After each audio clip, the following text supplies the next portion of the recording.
abilities. The stronger you are, the more you can carry. Be sure to know your limits, or you may find it challenging to escape from hazardous scenarios, no matter how strong you are. There are other situations where you may find yourself in close proximity to unfriendly neighbors. For such cases, you must learn to defend yourself using your natural strength. Use anything sharp or sturdy enough to swing. Get creative with your implement, but stay reasonable and look for anything that can further enhance your innate vigor. The greater your strength, the greater the impact. But remember, some moments require more than muscle. Keep doing your chin-ups and push-ups because there's more strength can do for you.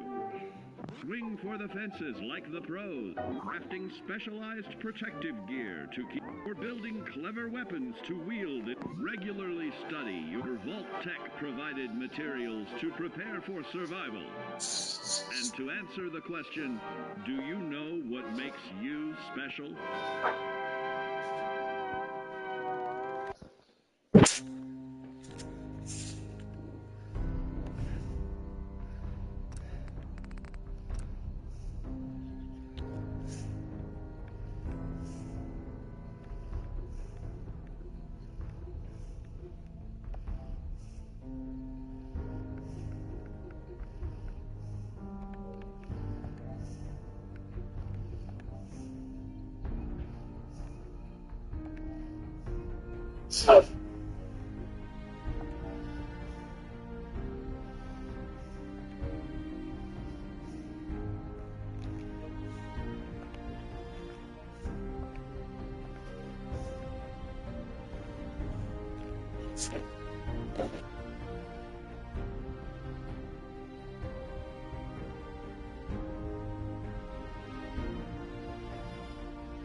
Hello you gorgeous world. And thank you to my wonderful girlfriend Christy for a delicious dinner at my favorite restaurant, Red Robin.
Hello?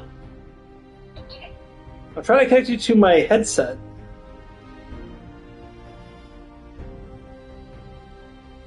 I don't know. I guess this is fine. Oh, your phone's not working. Yeah, for some reason I don't know how to connect the phone call. But I shut out my hands free so I can make the bed.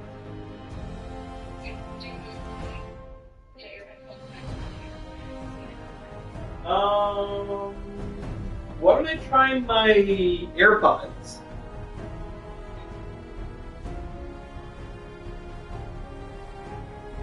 Because I troubleshooted them and I got them working.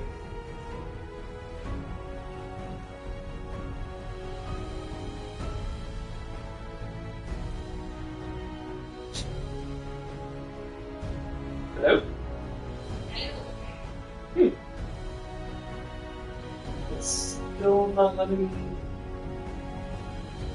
There we go.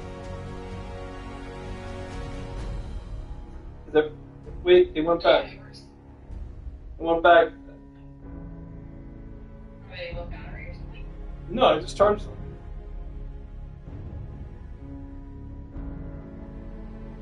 I don't know. Weird. The Bluetooth devices won't connect to my phone. Just in case it is low battery, I will plug them in.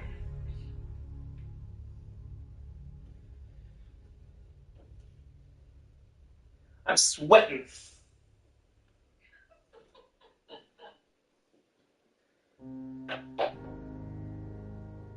So, how was the drive?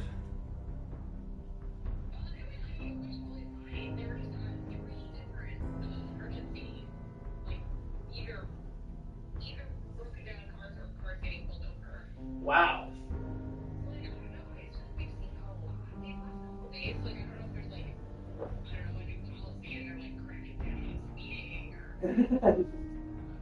Yeah.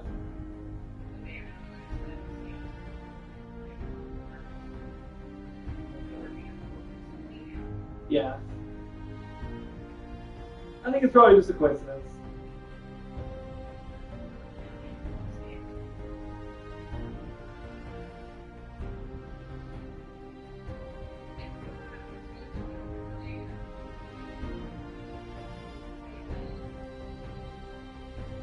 Okay.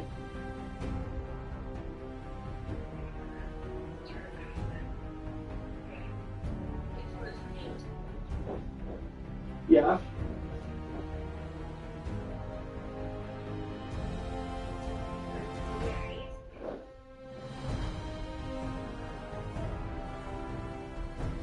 I'm gonna clean my floors tomorrow.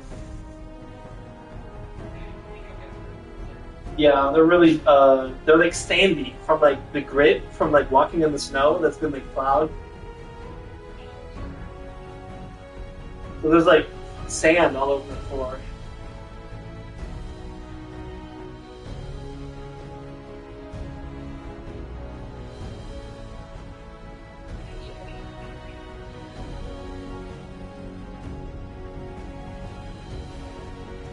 I remember when she did it herself, like to check up on me.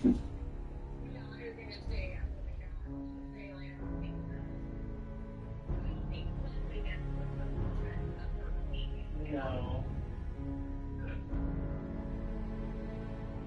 I'm loving the ripple.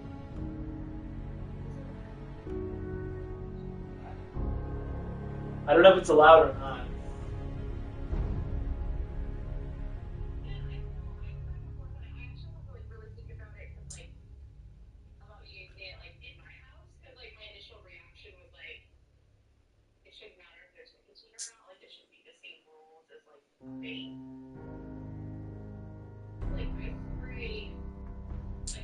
Air freshener in the house, but like that's mostly what it is. You know what I mean? Like I don't know. I really have to like think about it. Like whether or not it should follow big rules or whether or not it should be the same as like air freshener, body spray, or you know. Yeah.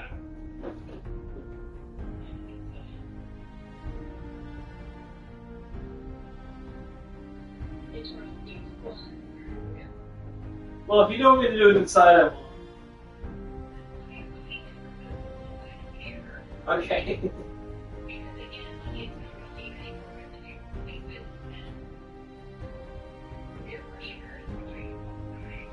Yeah.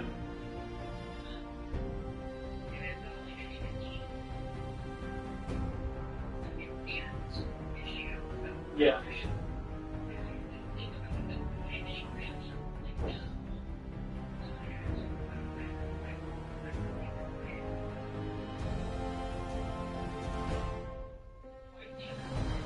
Yeah. Right, it's still smelly.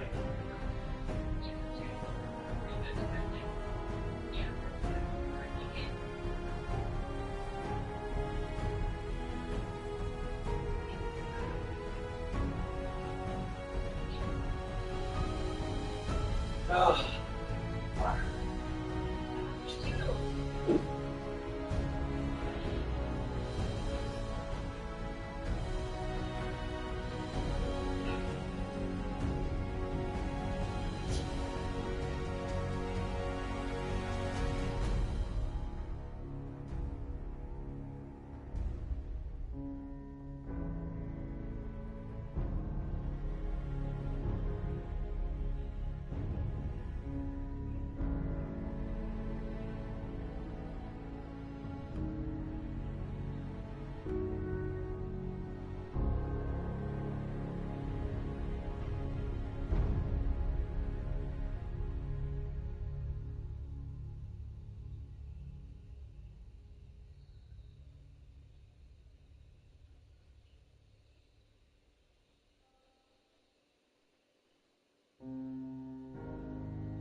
Okay.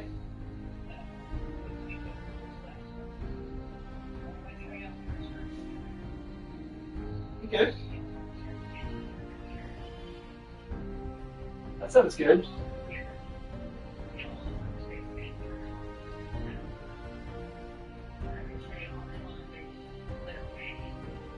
That sounds good. I also have a laundry goal for tomorrow.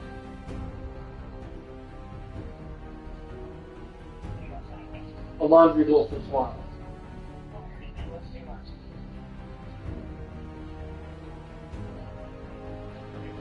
What's what now? Put on my laundry. Because it's washed right now.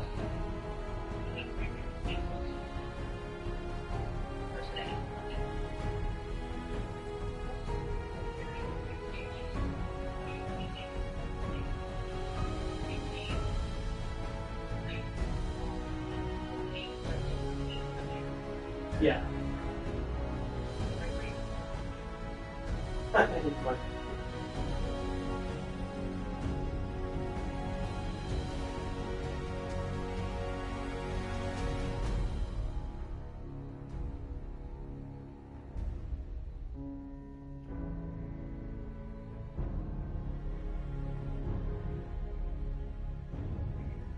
So I hope you enjoy your bath.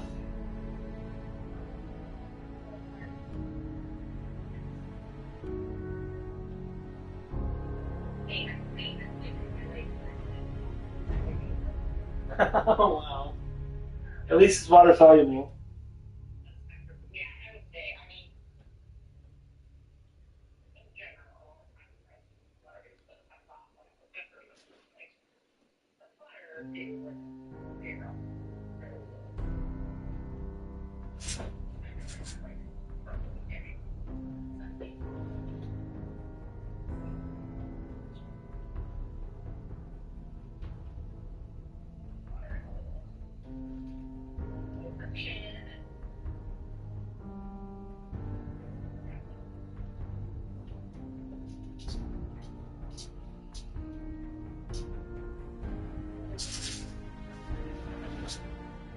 You're gonna what now? Yeah, I'm gonna stream.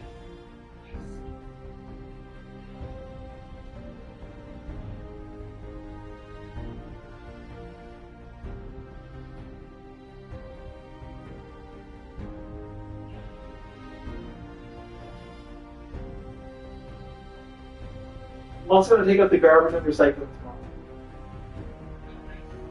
Yes. Okay. Yeah.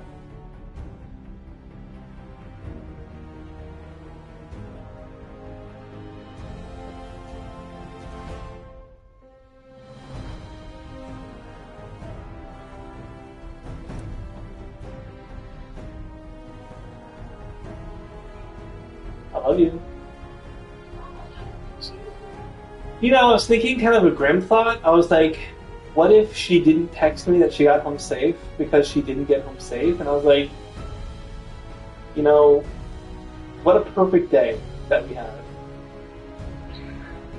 If that was her last day on Earth, and let's say I died too, you know, like, what a perfect day to go out. It's a good time. I mean, I'm glad that it wasn't at least so far. That's I saw a funny Valentine's Day prank. He set chips down instead of rose petals, and like spelled out "I love you," and then drew an arrow to the bedroom where there were chips and a heart on the bed, and then there was another trail leading to the bathroom, and then he's like in the bathroom and he's like, "I made it. I made the bath for you," and it's just a toaster in the bathtub. It's awful. It's awful. But it's kind of funny.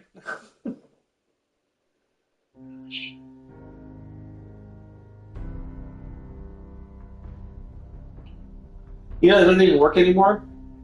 Ovens too. People used to kill themselves with their ovens and their microwave and their toasters. It doesn't work anymore. yes, a lot. Wait, what's your Bollywood is high potential. We were just watching one where they're like, that doesn't work anymore, and it's like, except this was an old model hair dryer. Oh, the hair. Oh, I don't know about hair dryers. I think it's the circuit. All bathroom circuits have fault interruption, where if they start to surge, they break the circuit. It's true, the GFIC collect help. Ground fault interruption circuit. I think that's right. IR physicists. I really want to work with astronomical data. Maybe when I finish this capstone, I should just independently do some playing around with numbers and make myself happy.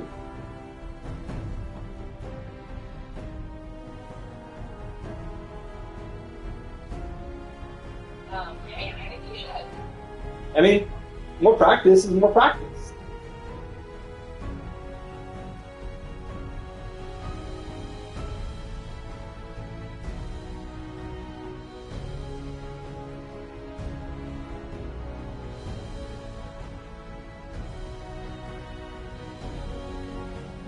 Yeah, but I don't think they're getting it. You know, Brian got his mom a new toaster, and she said, take it back. I like my old toaster. On the one hand, I'm like, okay, yeah, you like your old toaster. But on the other hand, your son just got you a thoughtful gift. A space-saving thoughtful gift in your new, smaller space. Do you really need to toast 4 pieces of toast at the same time? You don't eat 4 pieces of toast.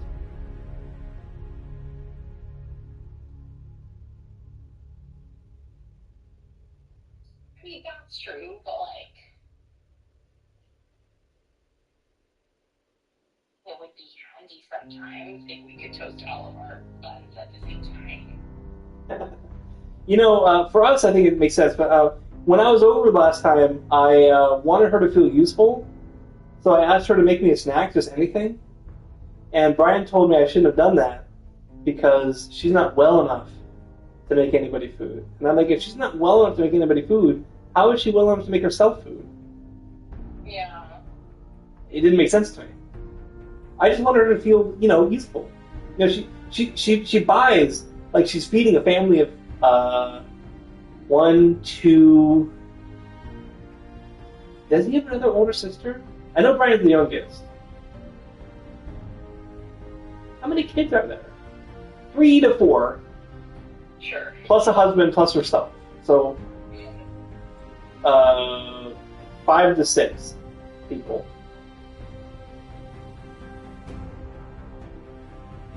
She still wants to feed that many people. Yeah. I mean, I think if she offered to make it, I don't think it's wrong. No, I asked.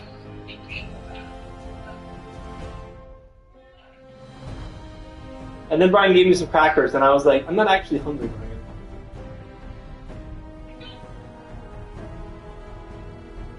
Also, that has a disturbing lack of peanut butter on it.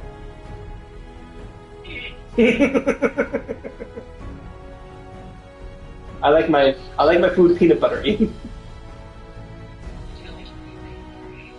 Peanut butter is like the perfect food. Except if you put it up, yes.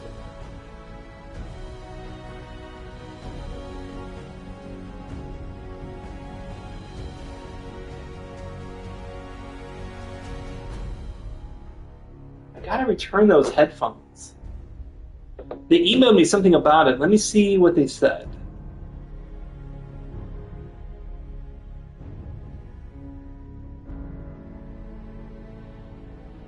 Oh, you emailed me about the movie. Yes, I know. And then there's 2, so I'm clicking them both. I don't know if that helps. Okay, so that's good. What about the headphones? So many emails.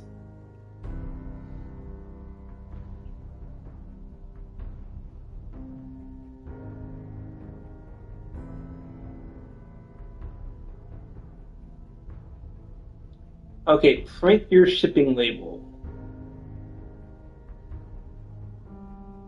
Okay, so the shipping label is digital, and I need a printer. So I guess I could use our printer? You can ask. If she gives you trouble about it, you can send it to me and I can print it at school. I have 11 days, and I don't know if that's postmarked or received. But I should be able to do it. I should be able to do it before then, either way. Yeah. They were not expensive, but it would be nice to get the money back, given that they're completely useless now that I got the Wyze headphones to work.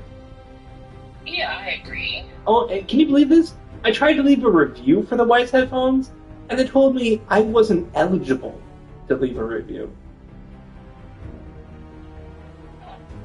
I haven't spent enough money. That's weird. I guess that weeds out like bots just sending 5-star reviews to products or 1-star reviews to competitors' products. Yeah.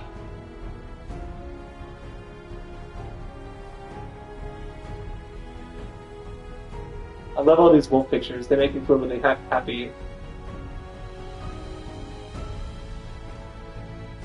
I miss my old wolf art. Sorry, I'm laughing. That's one more casualty. Yeah. Every move you lose a little bit more.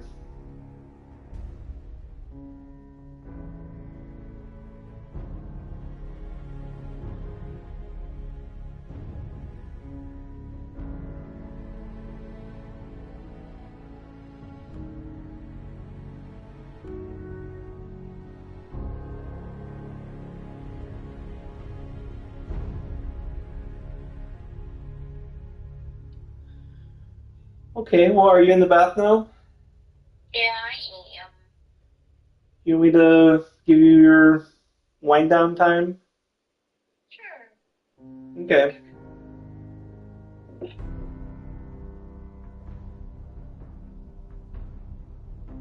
I could pour you a glass of wine and put on some calming music.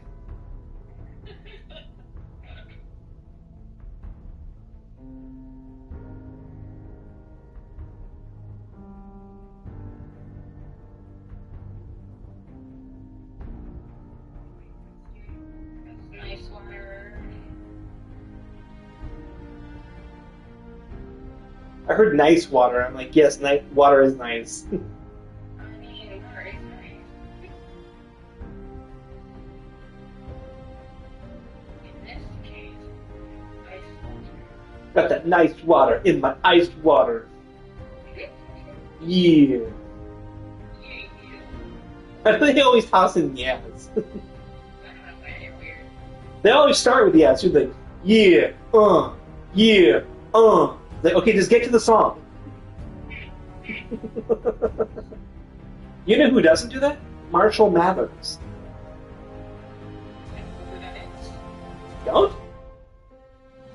That's Eminem, yo! M. I get it. Oh, okay. Also called Rabbit, and what else was it called? Yeah, Rabbit. They have like such like Just the alien. fragility. Wait, what was that word you just used? Fragility? Oh, credulity.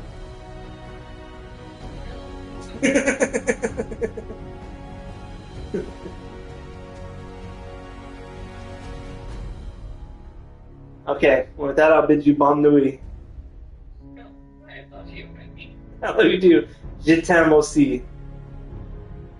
Fragile. Yep, Okay. Love you. love you too. Okay. Bye.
Hello and welcome to Monday, February 17th, 2025, 8:16 p.m. Pacific Standard Time.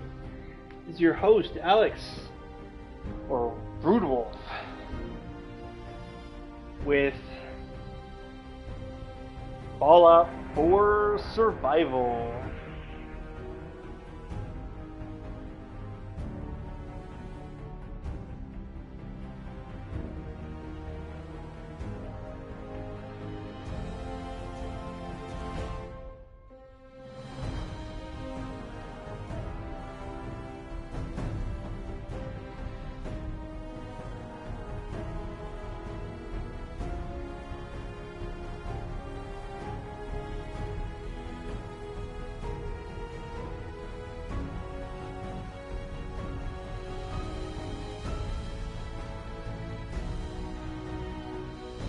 Welcome to the stream.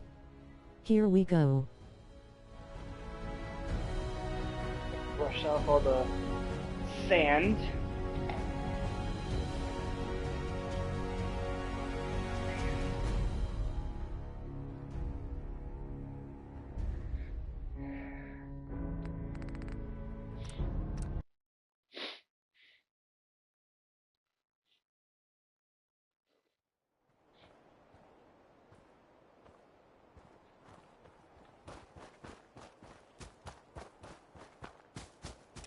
I can't see my status, and that's a little dark.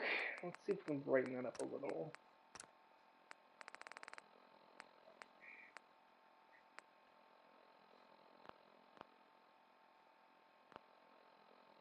Okay, status. Okay, we're fine.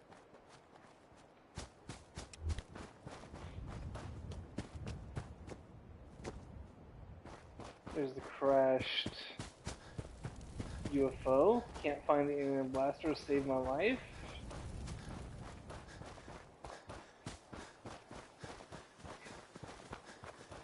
And where are we running towards? We're running towards...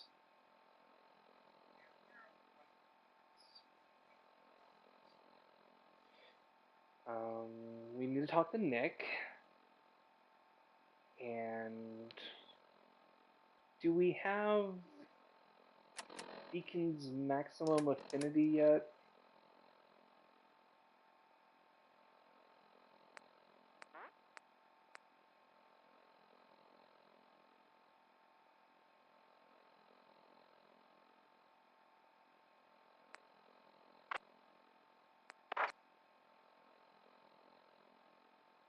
Okay, we did Piper's.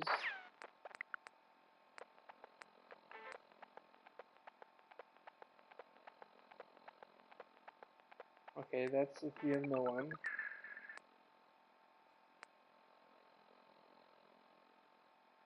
No, we don't. I don't even know what it is. I've never done it before.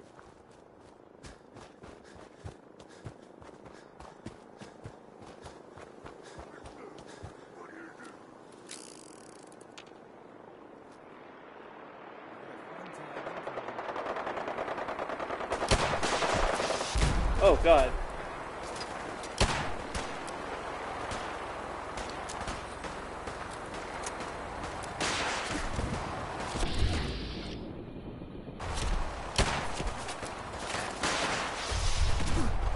Ow. Okay, let's start healing. Let's do...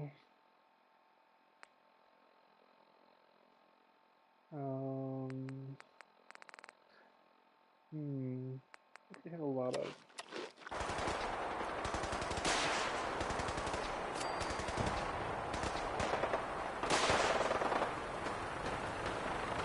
Let's let them fight.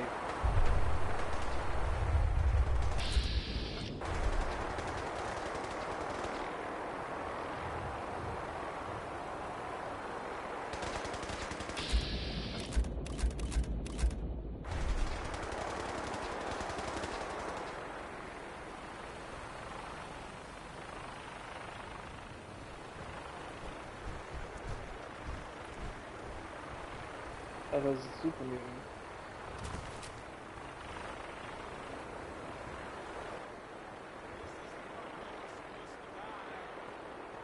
Hey. We were having such...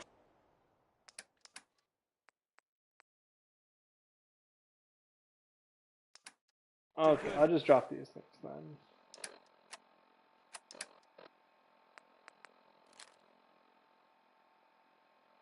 Missile launcher, probably down low. Firefight.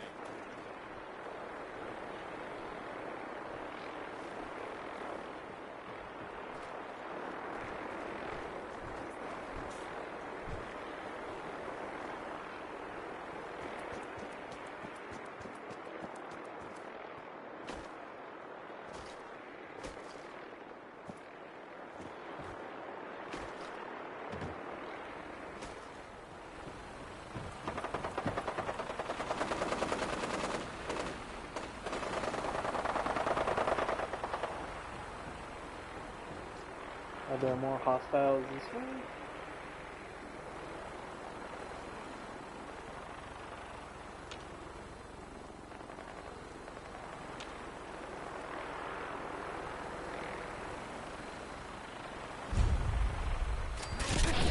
Oh god.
my guns has the longest range?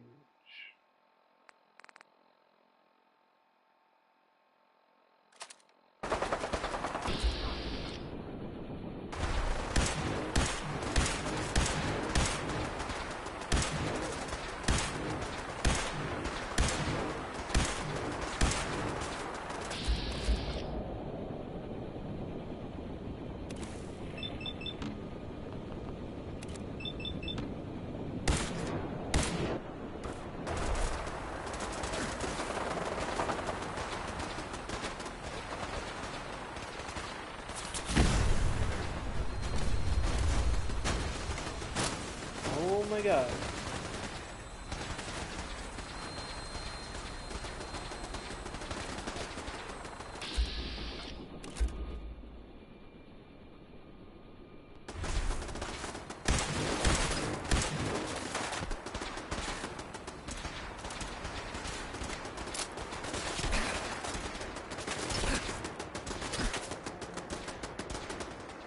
Hitting is so.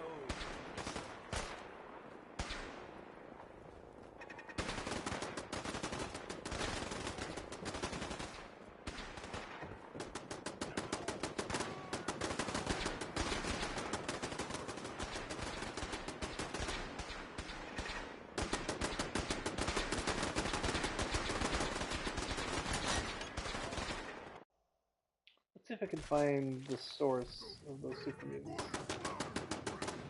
Whoa! Everybody stop!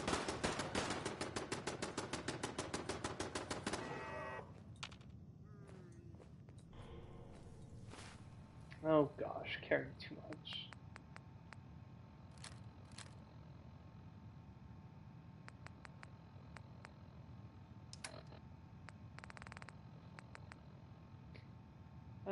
Do I really need Kellogg's outfit or should I drop it? I don't know. Let's see if I can drop some heavy items here.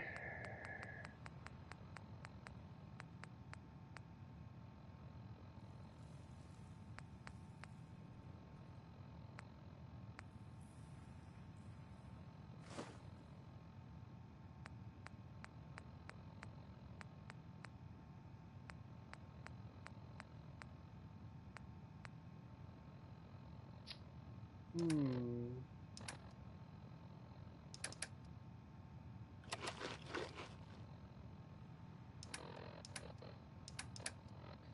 Do you have any heavy junk?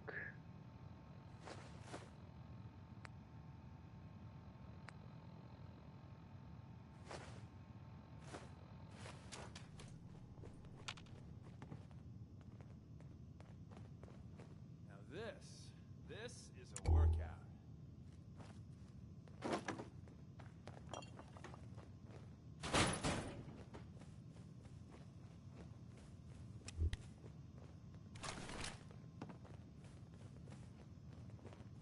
Okay, letting me climb, that's good.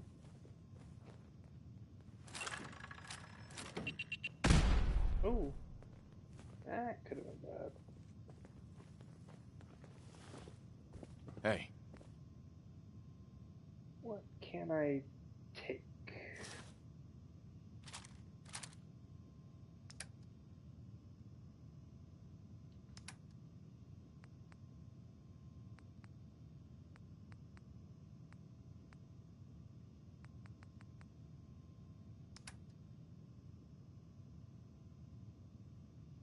What did I just pick up?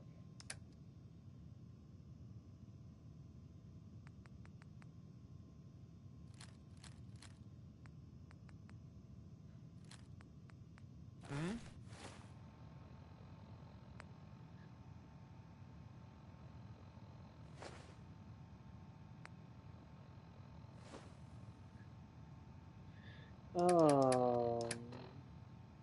Weapons. I can drop that. That's still overweight. Was it the army fatigues? Yeah, there we go.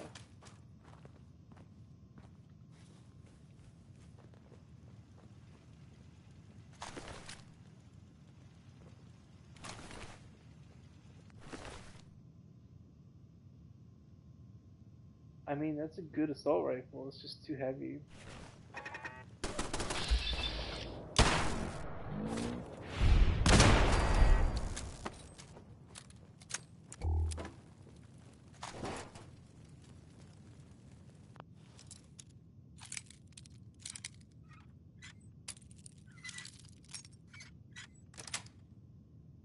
Got it. Take that, block. Yo, let's see what I got in my pockets. I guess I'm down to ammo.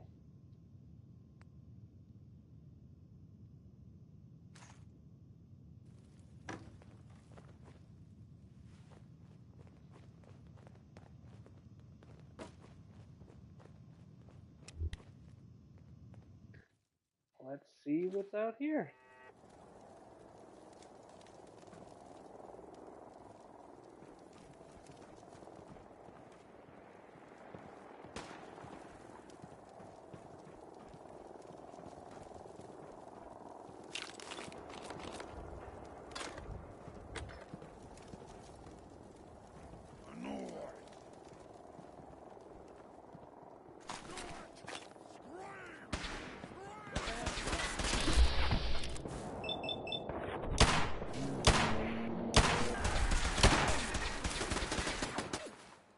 Oh, taking tons of damage.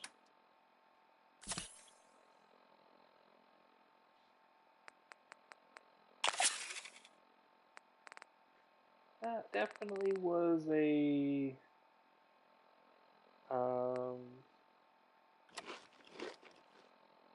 crit launcher.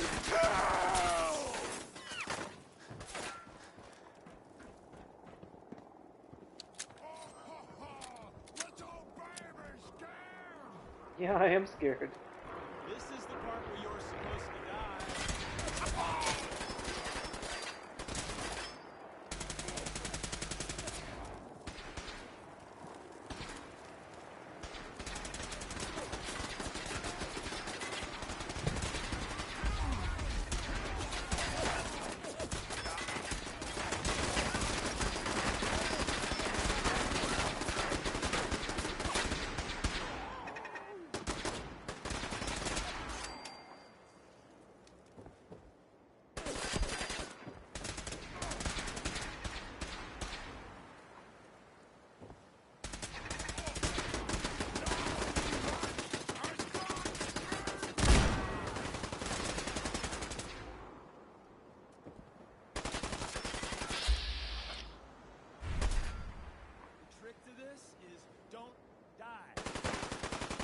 I'm trying really hard not to die.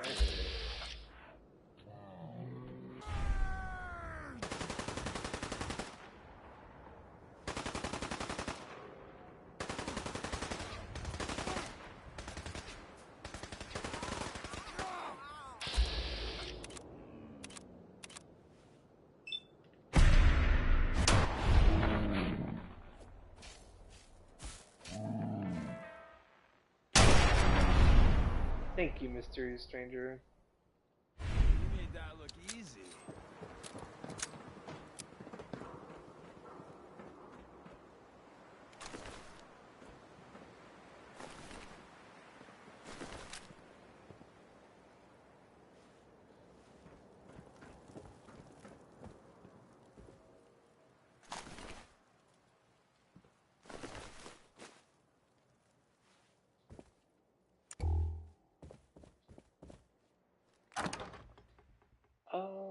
Bottle caps, yeah.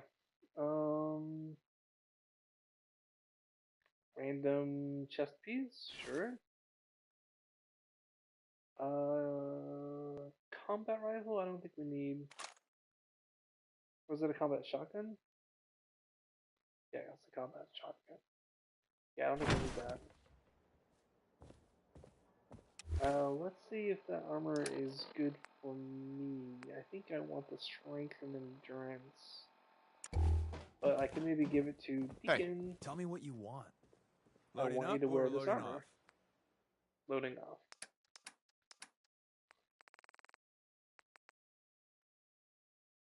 Okay, it weighs 22 pounds. Is it even better? It's 30 damage resist.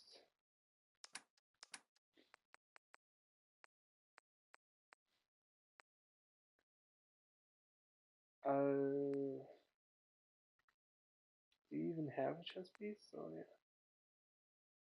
Okay, so we need, okay, so 20, what did I say? 22 minus 7 is 15. Okay, we can take that. 14.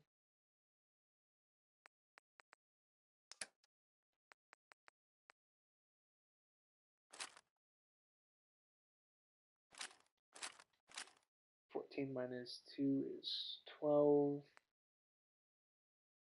That's all of it.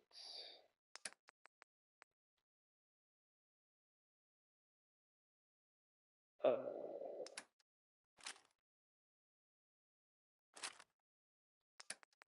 guess I counted wrong.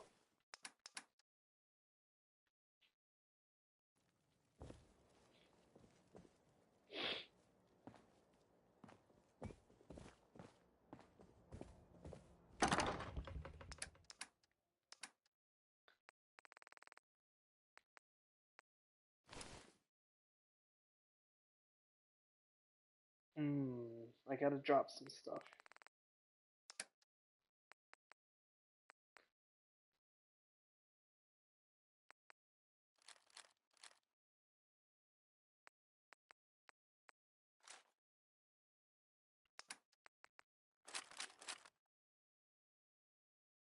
Okay. I'm happy with that. Are you happy with that?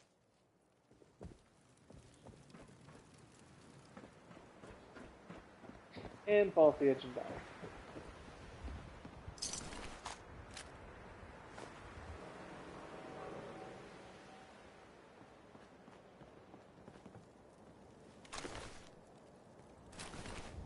Yeah, I thought that was greedy.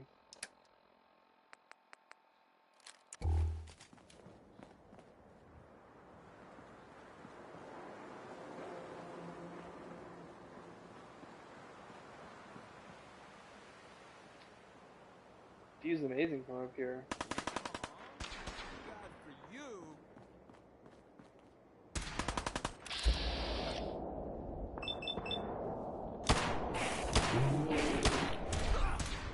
Before I met you, I'd go whole days without massacring a bunch of things. Honest.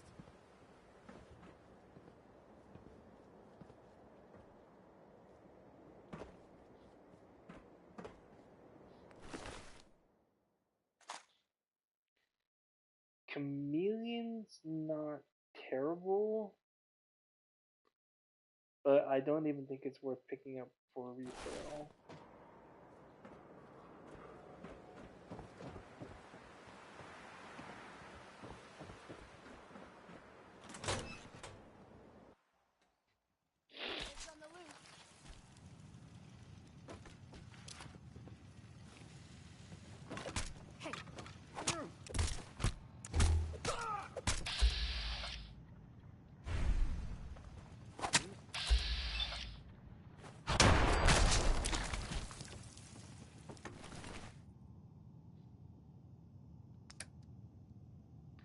How did I get so much stuff? I need to take strong back quick.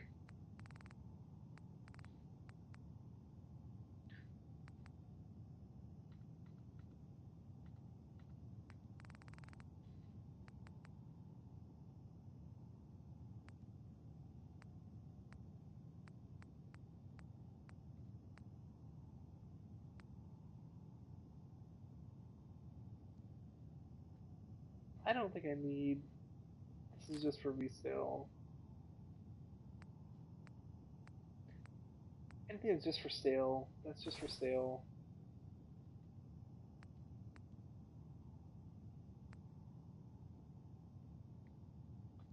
Okay, but those are really valuable. Do I have any missiles?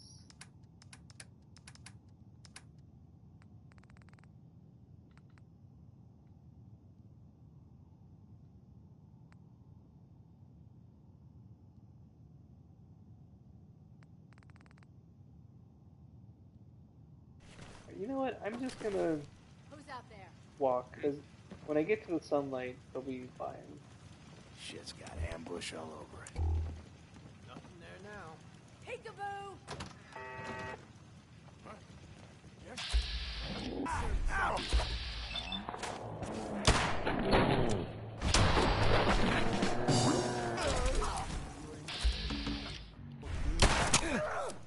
You're really good at this. Too good.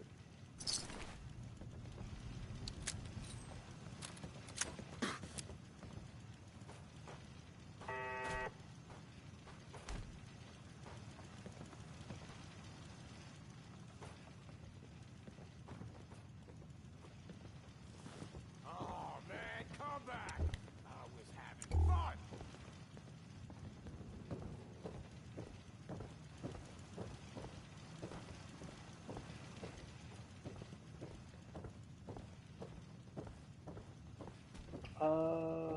That's where it came in. Am I missing something? Scared, huh? You should be!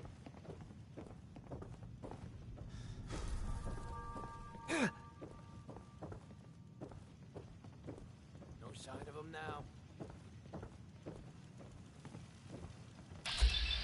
I heard something.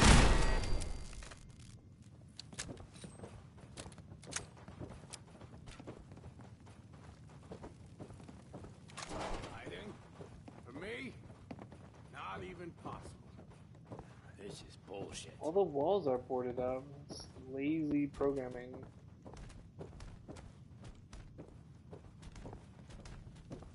What the fuck was that?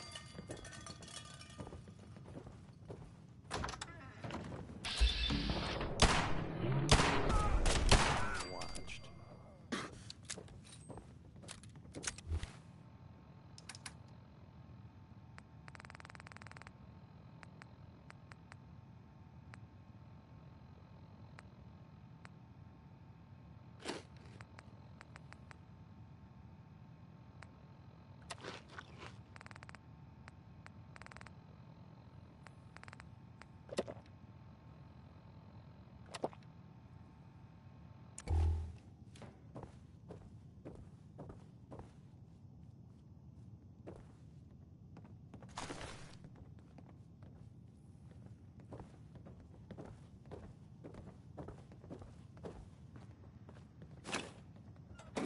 Hey, the backstory is nice.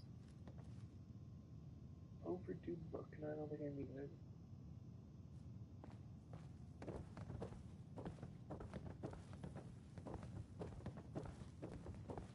Do I have Radstag meat?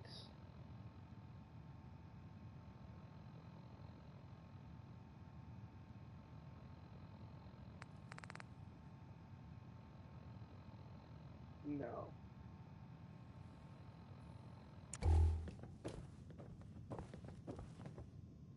I'm surprised you can even walk with all that.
Diamond City.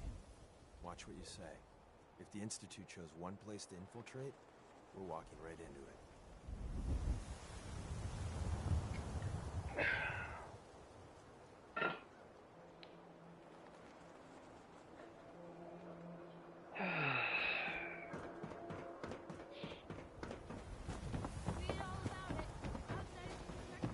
Yeah? We buy and sell everything to everyone, except this. If you're looking No to keep sense your allowed load here. light, we can shoot the breeze about the old-fashioned. Sure. Let's take a look. Everything hand-tooled. Okay, let's sort by weight.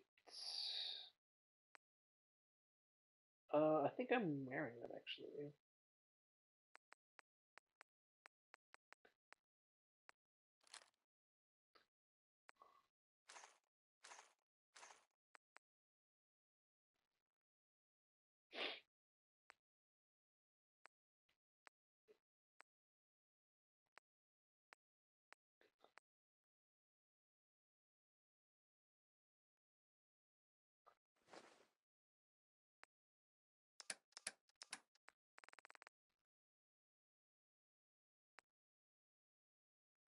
$449 minus 426 is 49 minus 26 is 29 minus 6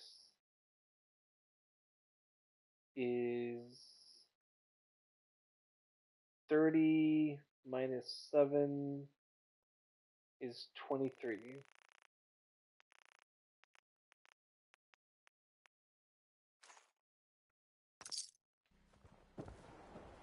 Of course, I'm over encumbered. Don't walk outside the wall undefended. High-quality protection for sale. Every piece in here is worth what I charge. I'll take a look, sure. Odds and ends.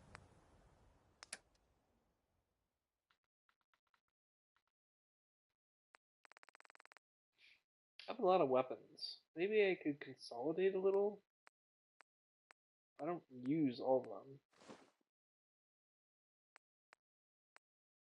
I do have Radstag. I just thought it started with R. I don't know where.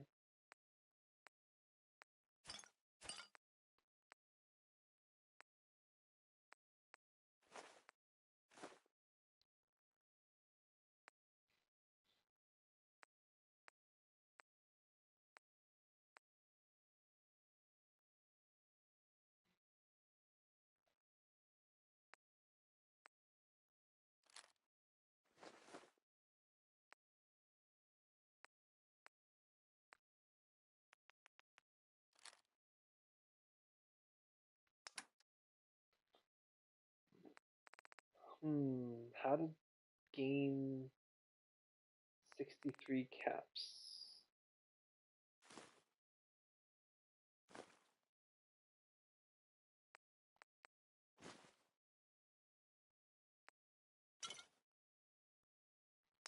Okay, how to lose 3.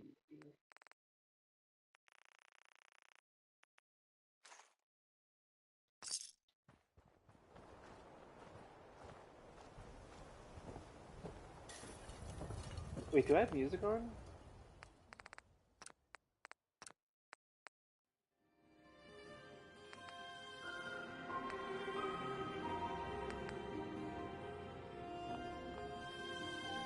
Hello and welcome to the stream.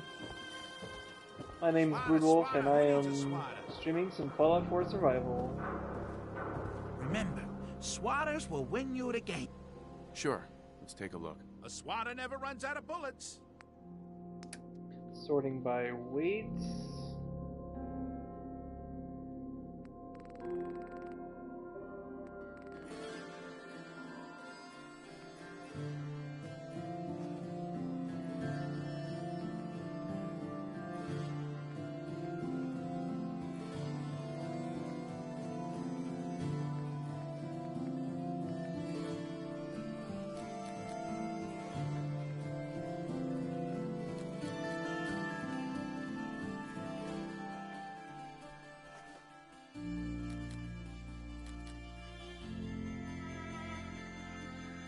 can't read that. Sort by value.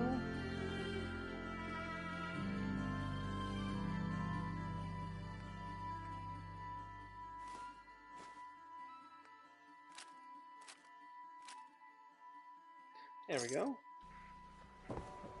Okay, now let's talk to the kind doctor.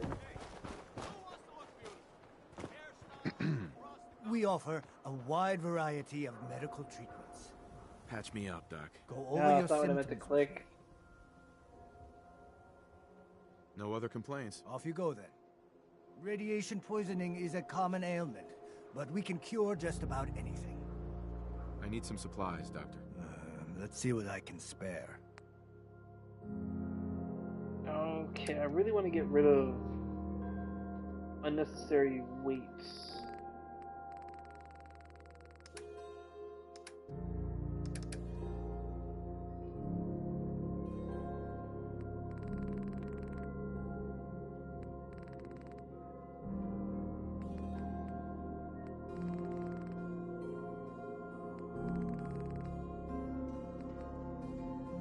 Actually, let's do tinkering first. The hub of trade for all Diamond City right here. I don't think I need this gun anymore. Does it deliver just like way better?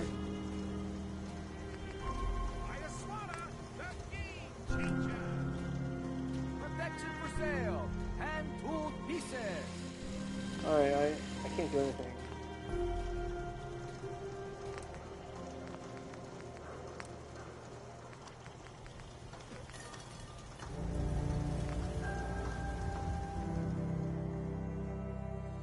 Synth-free shopping right here.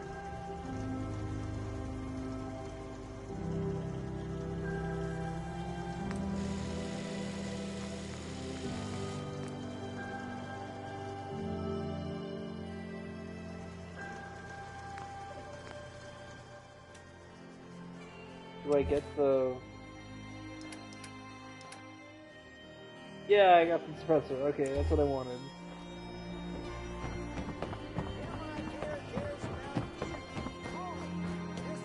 Hey, Doc.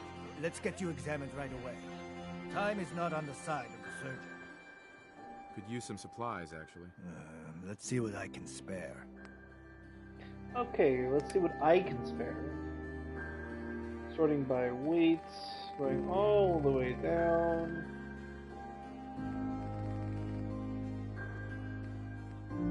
I don't think I need mutton chops. I need Molotov cocktails. I think that's a lot of water. I think 15 water is plenty.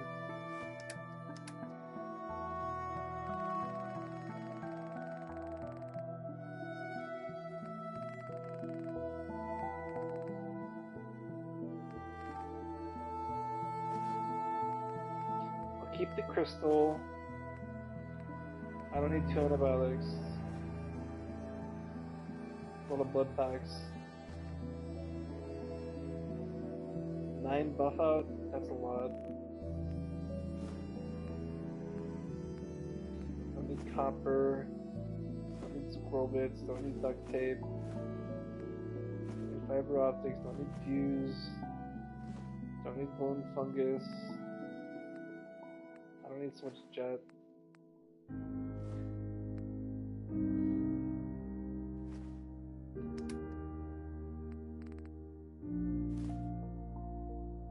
Okay, buy back the water. How do we get up to 25 plus 2 is 27?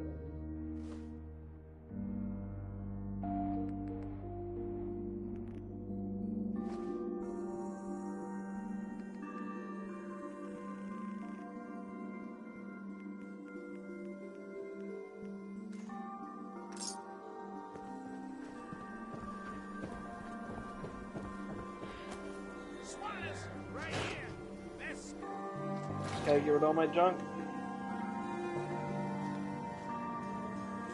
Hello. Have you been here before? Yeah, plenty of times. Really? Okay. I just need to remind you that Fallon's isn't a charity. If you want the clothes, you have to pay for them. I'm not a thief, and I'm not loving your tone. Just giving a warning. As long as you pay with good caps, we won't have any problems. Now that we understand each other, welcome to Fallon's. Happy to show you everything in stock. Sure, let's take a look. A paying customer. Finally. Okay, I want charisma glasses. Yes. Do we have a good right arm?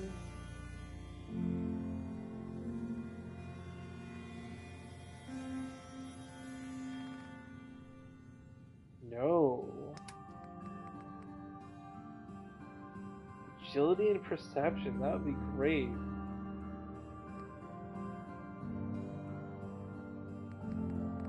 Okay, let's buy it.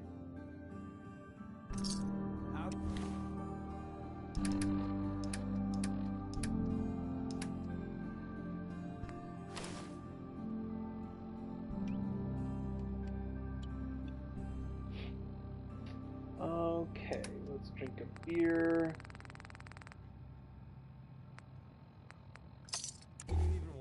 Hello. Plenty of clothing on the racks, if you're paying. Let's see what you have. Clothes make the person, right?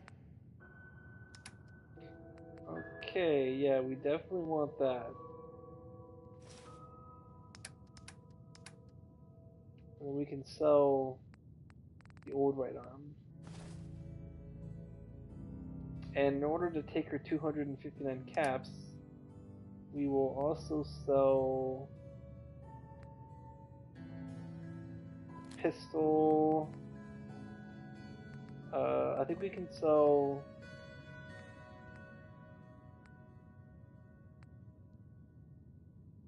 what can we sell? I know this is a really good rifle, but I'm not doing a rifle build, so I'm selling it. It's heavy, I don't need it. That's it for apparel. Aid. Let's do ammo, or maybe junk.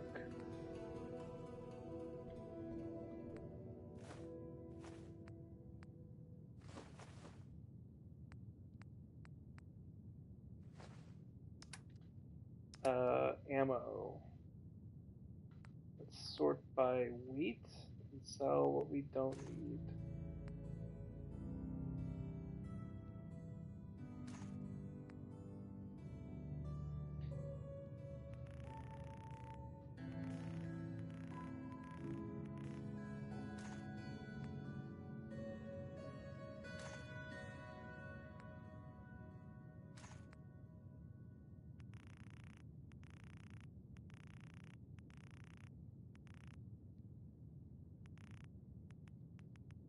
I like to keep 100 of ammo I might be using. I could keep the chalk and the wonder glue. And I guess I can keep some shotgun shells. And I guess I could keep some 50 cal. Can't read that number. I think I have 10 to go. There we go.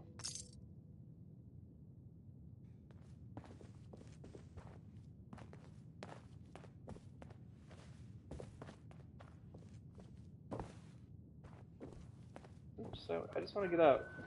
Where's the door?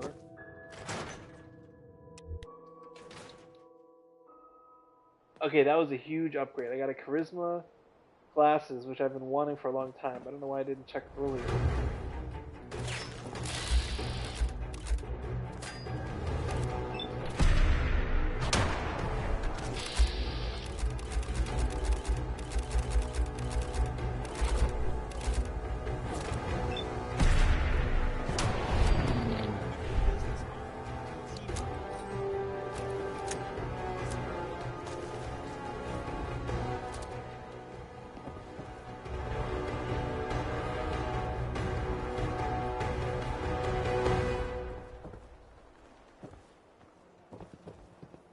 Where'd the first triggerman go?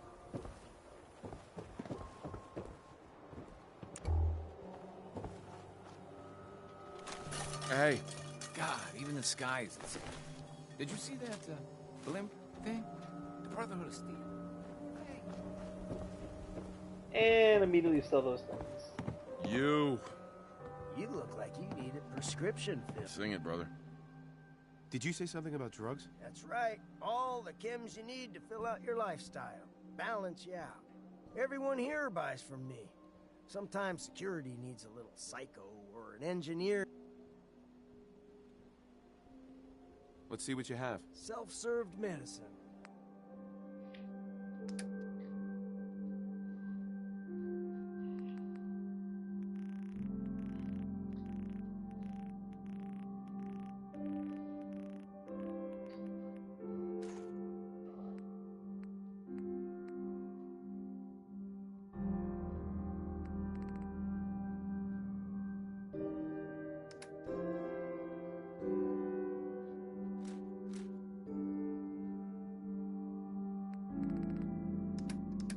What do I use? 10mm, 45, 30-08, cell.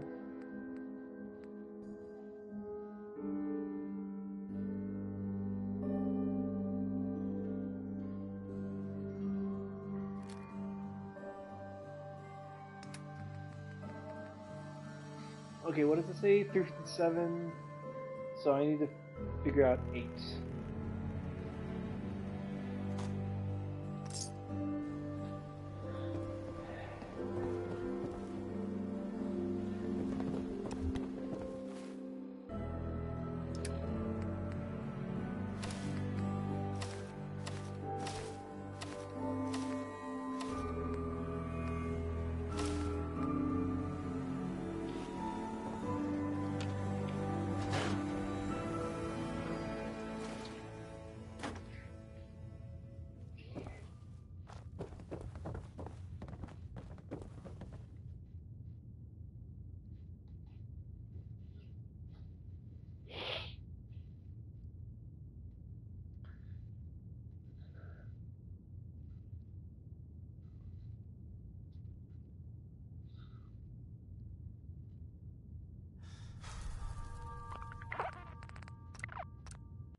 Alright, I am back.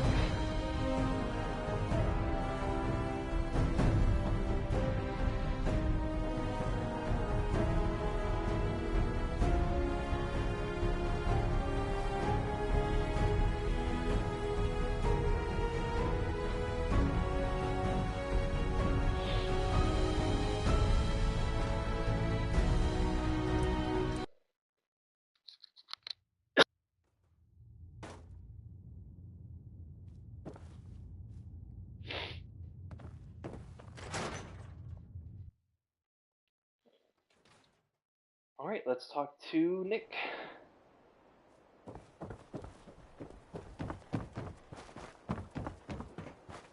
Hey, see that big blimp? What's the Brotherhood of Steel?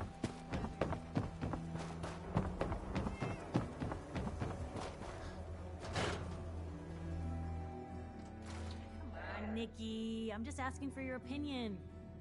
Be a great quote. He's my client, Piper. Why don't you learn not to snoop on a man's private affairs? Well, well, speak of the devil. You're back. And not with your son. What happened?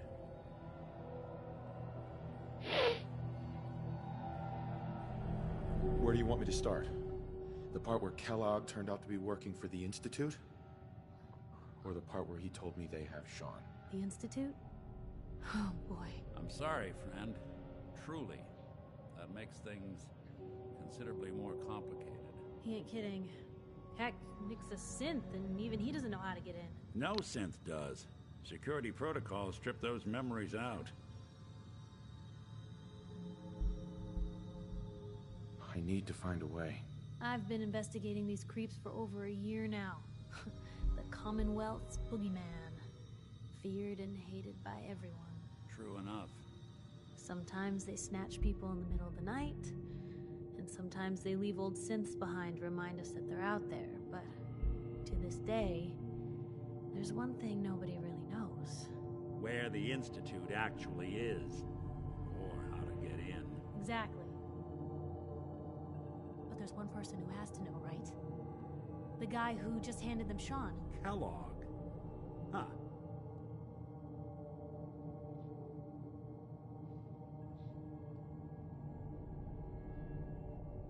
You read my mind. He had to have a way in and out. Yeah, but something tells me he's not gonna drop by for a chat and coffee.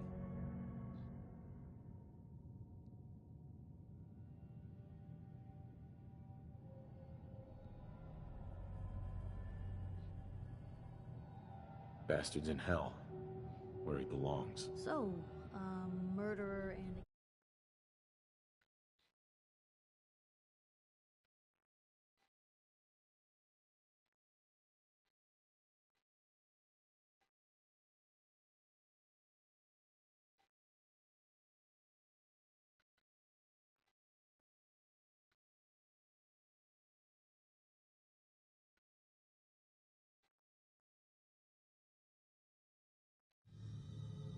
kidnapper gets his brains blown out by an avenging... Hey, Deedle, how are you? Huh. Be a great ending if we didn't still have... I'm just streaming some Fallout 4. Doesn't matter what he knew. I'd kill him again in a heartbeat. Gets his brain. I think this is my first. No, I did stream earlier. I streamed some programming. I think. We may not need Or the did man I? at all. You're talking crazy here, Nick. Got a fault in the I don't old remember. Severtines?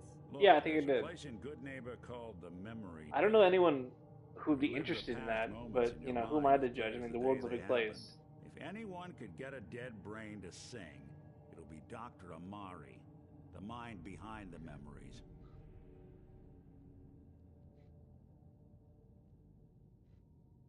There's no way that could ever work.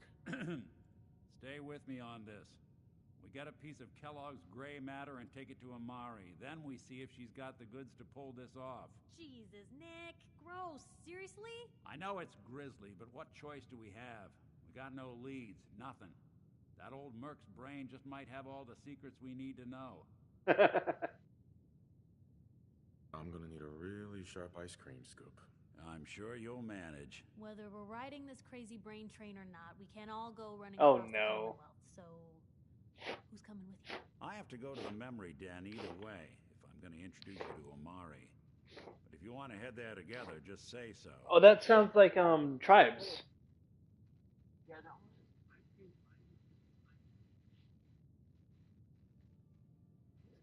I already have someone with me. I'll meet you there, Nick. All right. See you at the den. Don't worry. We're gonna get your boy back. Just a few more steps. Well, you two are out. I'm gonna do some more research. I'll be at the public if you need me.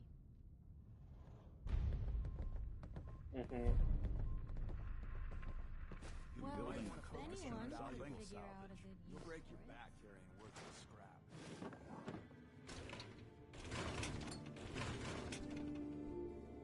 I enjoyed playing what was it? Our game. It was like why is my brain dead right now? If there's anything I can do to lighten the load. What was that game we played with your girlfriend? Yes, I like the Apex.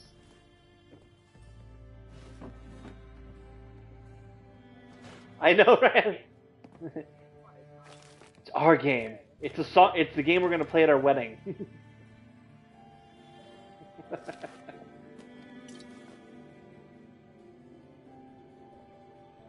My girlfriend and I don't have a song.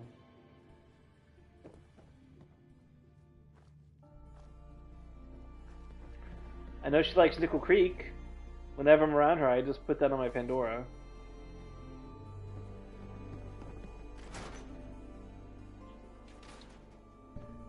You know, I knew she was the one for me when her car had my favorite radio station as a preset. I was like, yes! My friends say outside smell. But you must I thought that was pretty cool.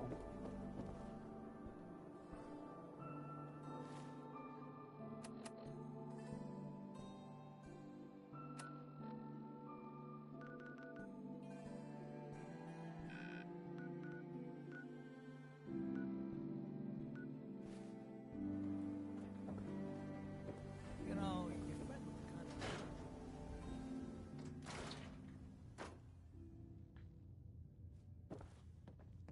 I'm excited I have an actual viewer.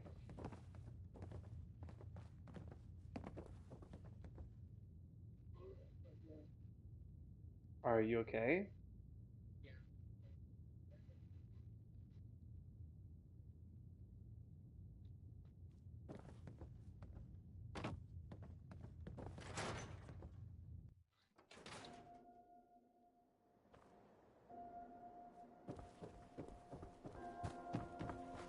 Hey, see that traitor?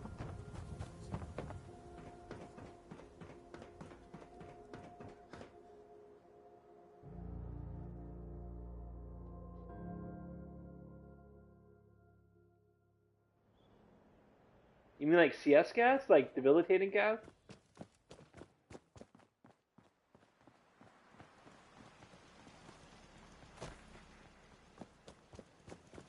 Diamond City is the place to live, I tell you. Made the right choice.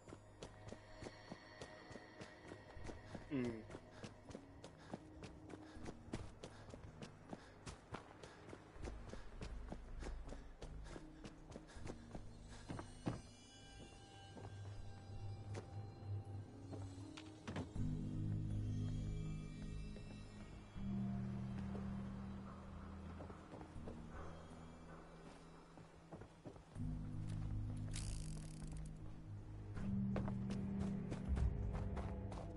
Oh, I should have stocked up on 44 Magnum rounds.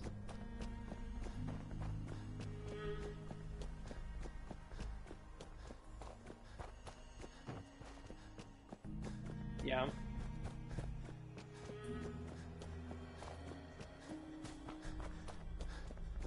That's okay. It's a free country. You're allowed to stop playing games.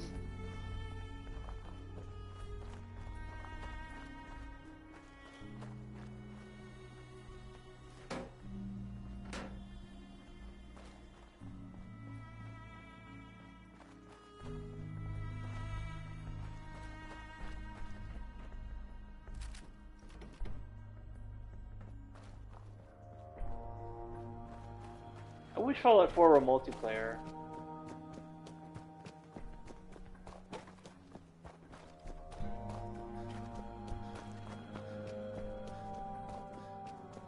Why do they mess up 76 so bad?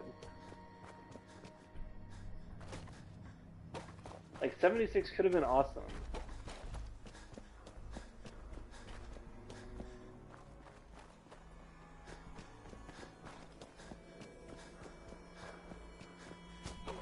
Engaging hostile.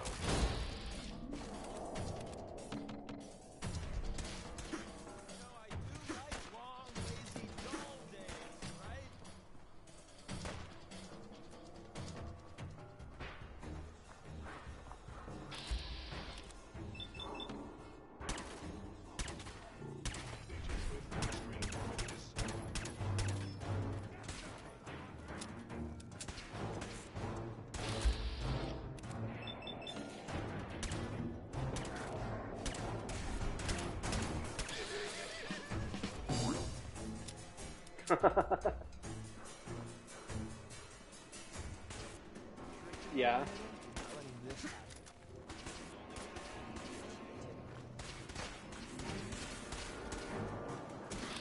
Yeah.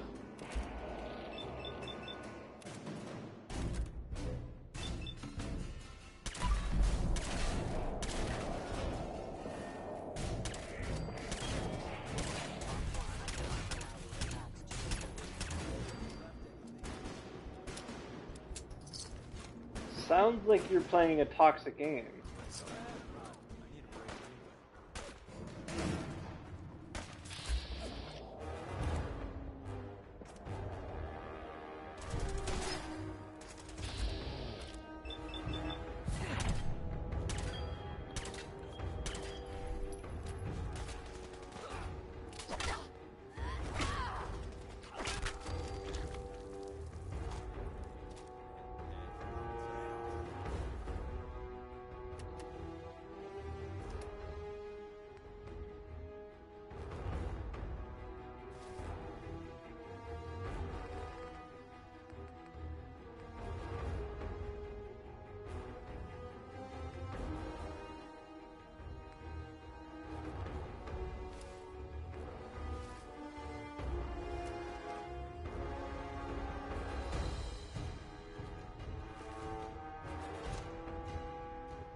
Well, that's cool.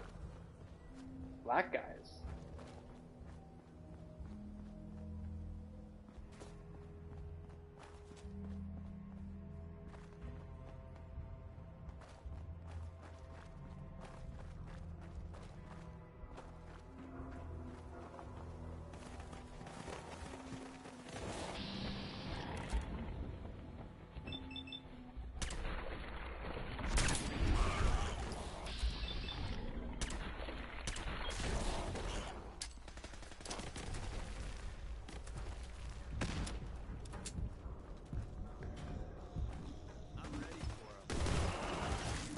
Hey.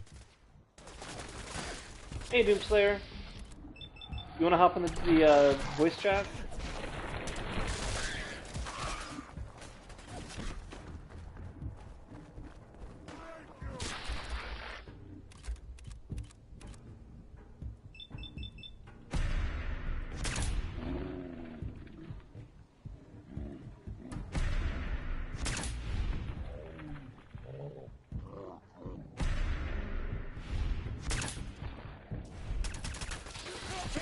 I'm good. Oh my god, I'm about to die.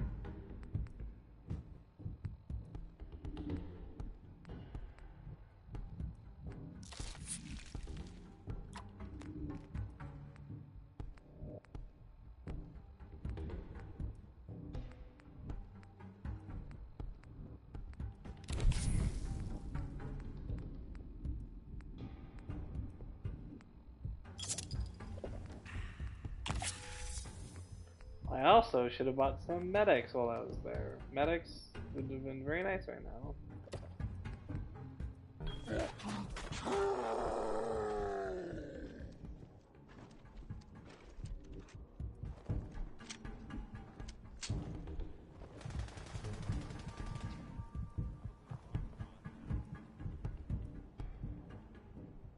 Well, thanks for joining my stream, Doomslayer. You can watch me die as I try to get to a good neighbor. I can't figure out how to get there. I know I'm close. Okay. I don't play on the PS5 past 10 p.m. Oh, well, you must be not on the West Coast.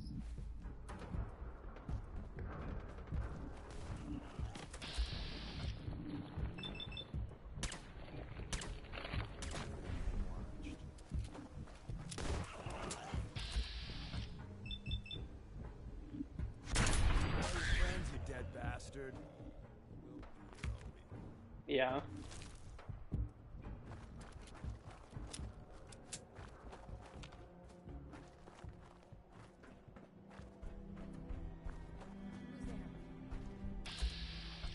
My iPhone 14 is still locked.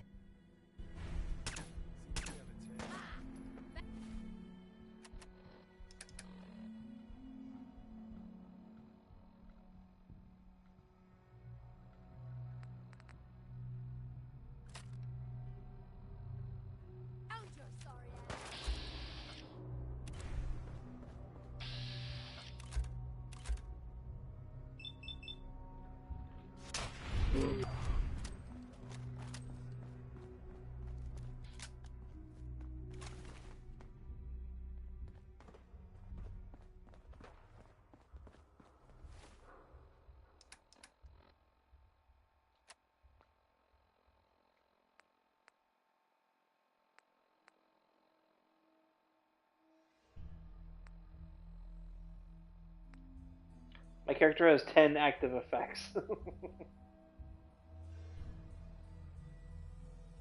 I may crazy. have to reset the whole system to start over. Alright, you know, you do you. You gotta reset stuff, that's fine. Dang.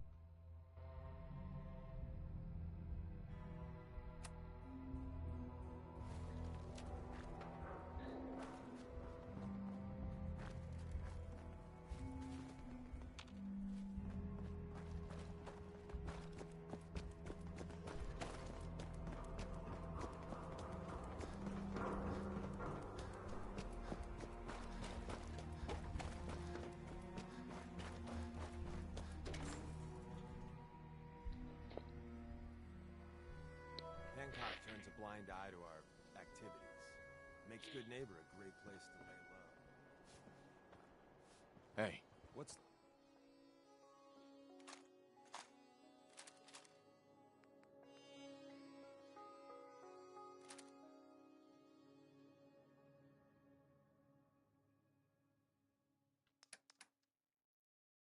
the word?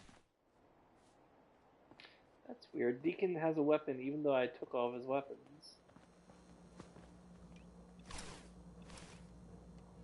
I have never played Fallout 4 Survival before. Oh, survival is so cool. Customers I don't like. I agree. Sure, let's take a look. Purchase a variety in case of boredom.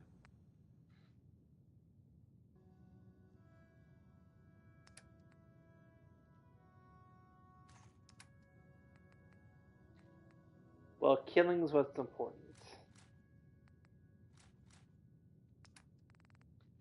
As long as you're murdering lots of people.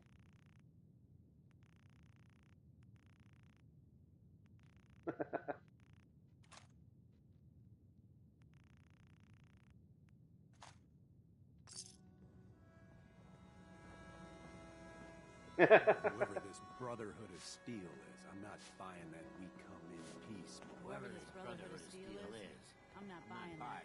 We come in peace, malarkey. Oh, you're back. Can't get enough looks of this love. Let's see what you have. Remember, no returns, exchanges, or death threats. What's the same color? What's the same color? Wait, what? What?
Brotherhood of Steel. Stay out of it. You know what's great is water. So drinking water is also great. But you know what sucks is you have to pee more. I hate it. And I never want to pee again for the rest of my life.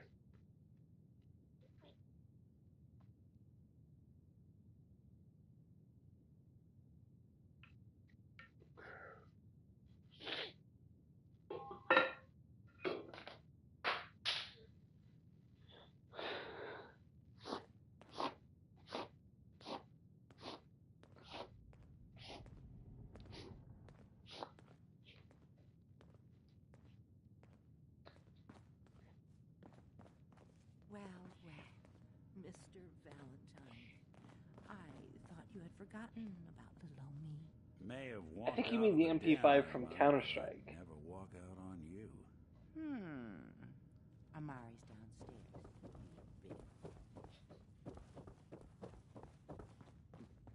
Dr. Amari? Yes? Wait. I remember you. memory inducement. Vault 111, right? What's this all about?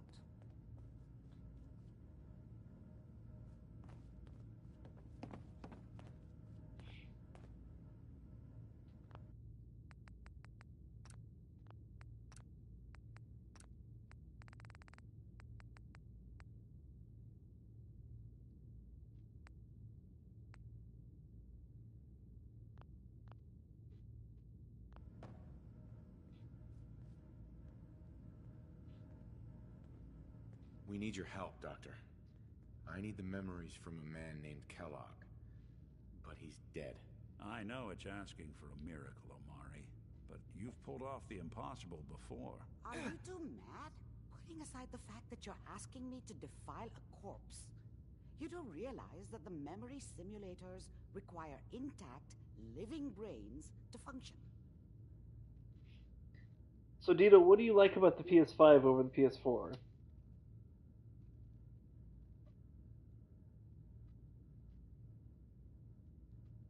Please. Nick told me you're the only one who can make this work. This dead brain had inside knowledge of the Institute, Omari. The biggest scientific secret of the Commonwealth. Yeah, I like the controller better too. And so do we. And the controller has Take a look. a No microphone. guarantees. Do you have it with you? Here's what I could find. What's this? This isn't a brain. This is... Wait. That's the hippocampus. And this thing attached to it? A neural interface? Those circuits look awfully familiar. I'm not surprised. From what I've seen, all Institute technology has a similar architecture. Go on, Doctor. Mr. Valentine is an older generation synth. But Institute technology being what it is, the brain implant could fit him. Okay, well, I didn't notice. I thought maybe you were using a headset because you sound so clear. About wiring something to his brain. Don't worry about me, Omari. I'm well past the warranty date anyway. I appreciate this, Nick. You can thank me when we've found your son. All right, let's do this. Whenever you're ready, Mr. Valentine. Just sit down. If I start cackling like an old grizzled mercenary, pull me out, okay? Hey, what you need? Yeah. Yeah.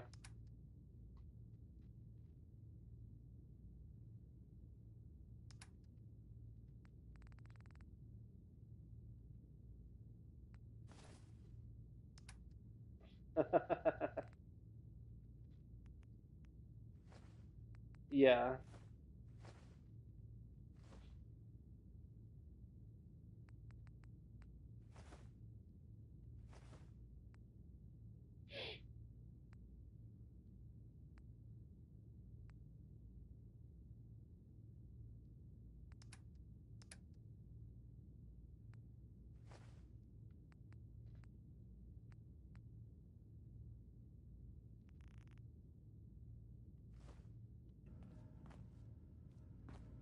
Let's see here. I need Is you he to keep bugging out right talking now? to me, Oh Mr. no. Valentine. Any slight change in your cognitive functions could be dire. Are you feeling any different? There's a lot of flashes. Static. I can't Well, make Deedle, sense if of any you're of it, sick Doc. of dying, you could watch me play Survival. The mnemonic impressions are encoded. I'll make you a The moderator. Institute has one last failsafe. There's a lock on the memories. I was saying if you're sick of dying in a game because your allies are friendly firing you, Tell me you have a way past you this, could Doc. you could watch my stream and I could make you a moderator. The encryption is too strong for a single mind. But what if It's a we paid used to? position. We load both you and Mr. MMM. Valentine into the memory loungers. Run your cognitive functions in parallel. He'll act as a host while your consciousness drives through whatever memories we can find. All right. Let's get started. Sounds very interesting. And keep your fingers crossed. Okay. See you on the other side.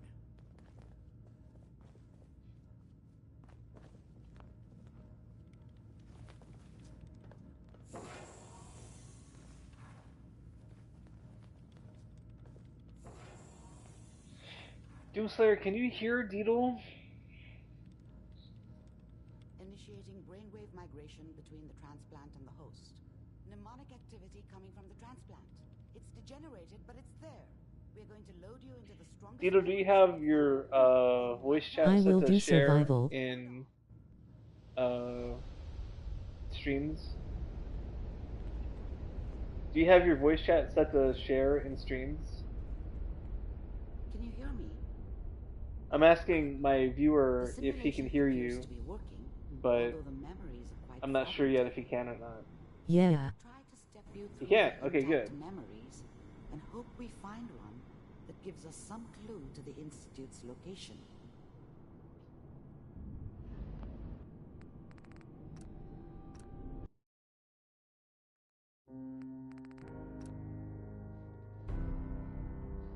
$10 is a lot of money. I can't hear him. Oh, he says he can't hear you.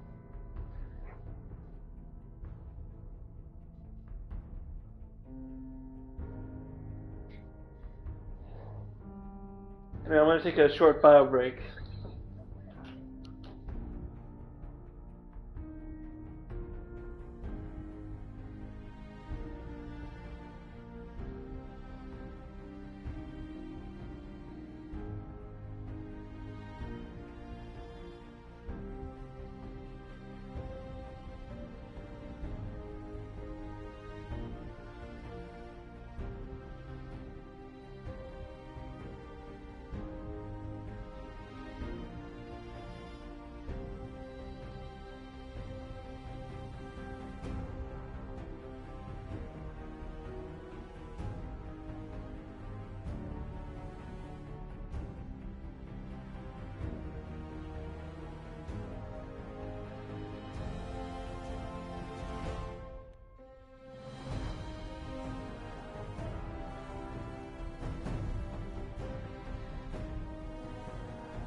Okay, I'm back.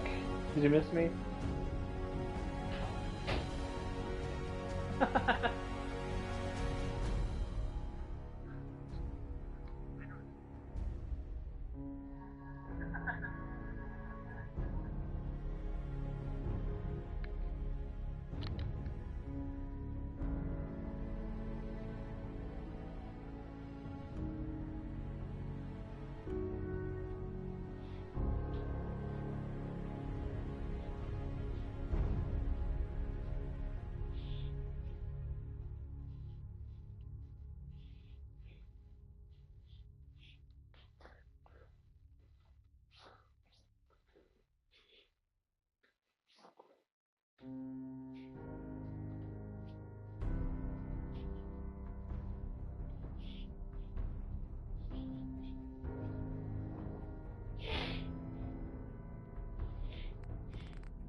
There.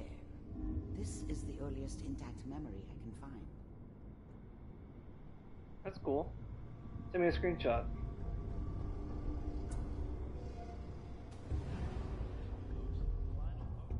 Remember, you are experiencing these memories as Kellogg.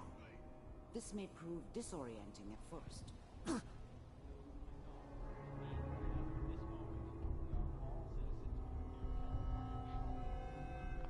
Mom knew how it was. She wasn't soft, but she loved me in her way. And she protected me from Dad. That cost her more than a few beatings. I never knew what happened to her after I left. I didn't want to know. Not then. I was such a dummy back then. What did I know about how the world worked? I think now she wanted me to kill him. I should have. Instead, I ended up running away. I told myself I wanted to find somewhere out from under the thumb of the NCR and all their rules. But really, I was running from the guilt of not protecting her from Dad. Yeah, it doesn't matter now, though.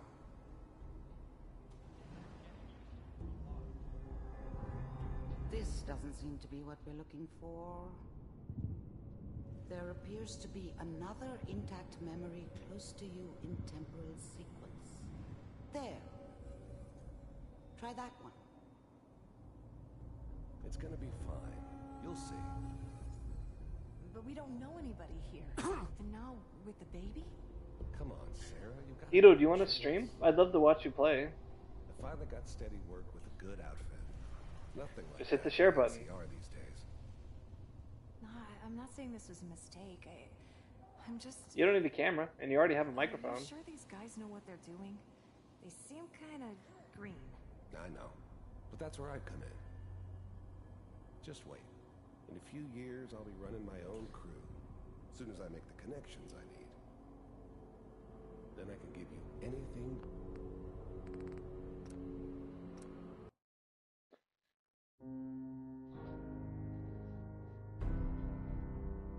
Alright, Doomslayer, I'm gonna check out Deedle's stream. I might come back later.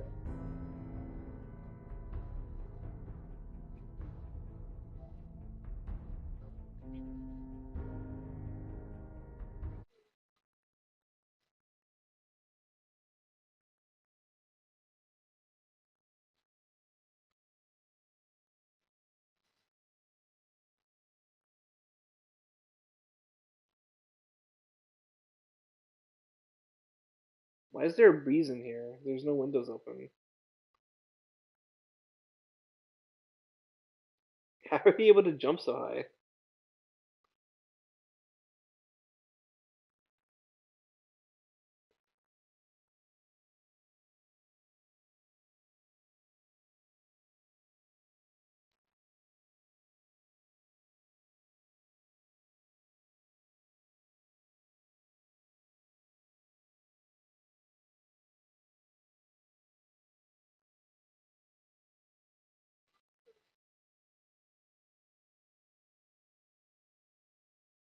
Oh, you died.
Gotta watch your six.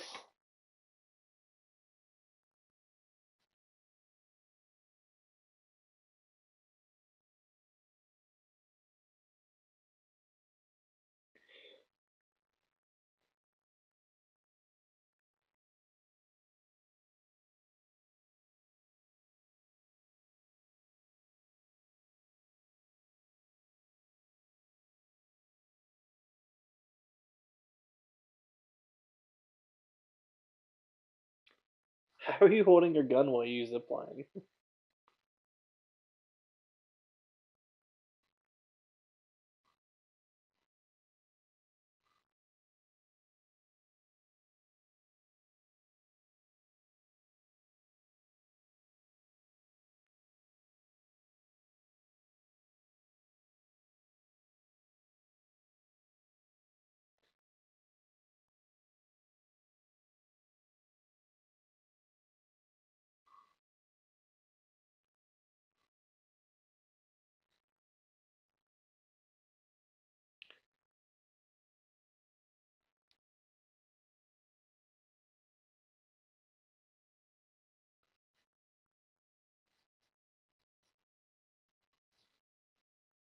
It's all fire.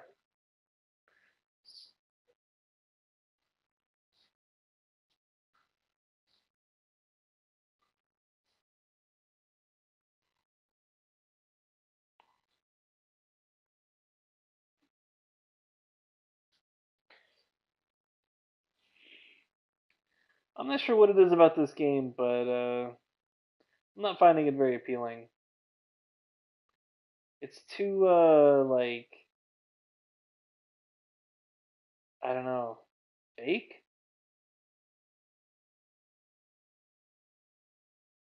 I think I'm gonna go back to my stream. Thanks for sharing.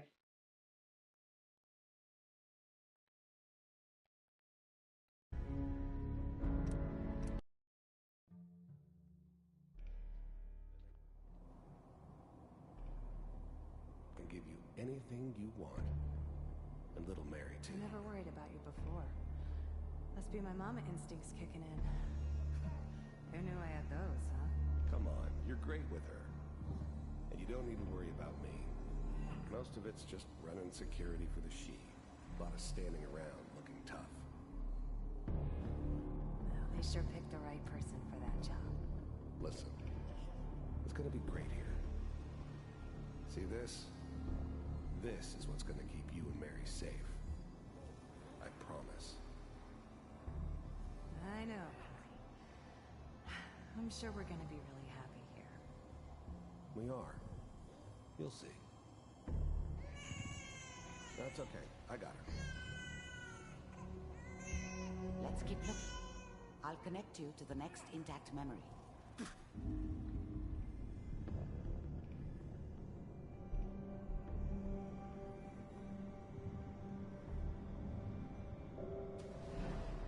I will see you later, bro. I'm off to bed. Okay, good night, Doomslayer. You thought you could just fuck with us, and we wouldn't fuck with you?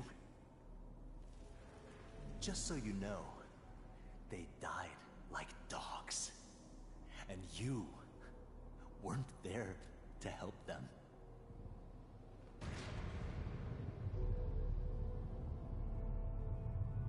I found another memory to try. I'll connect you.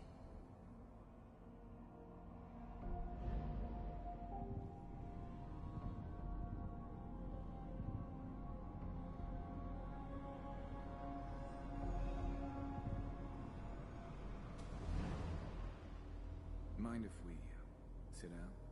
Suit yourself.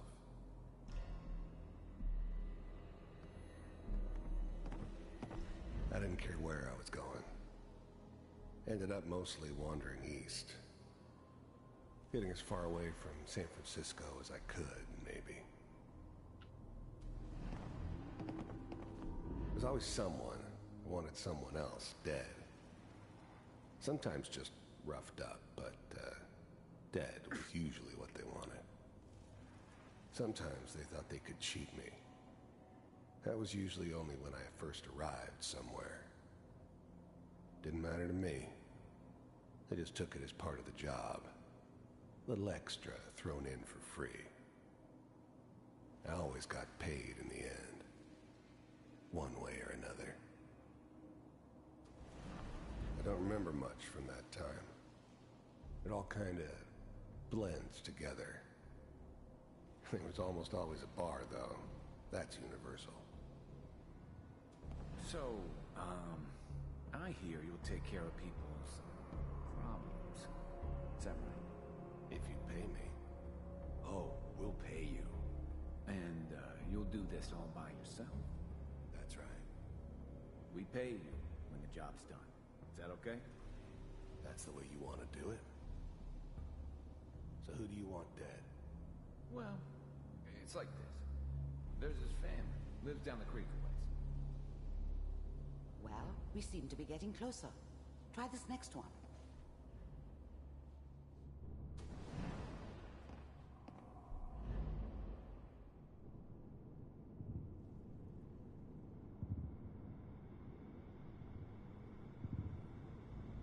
Mr. Kellogg, I'm glad you decided.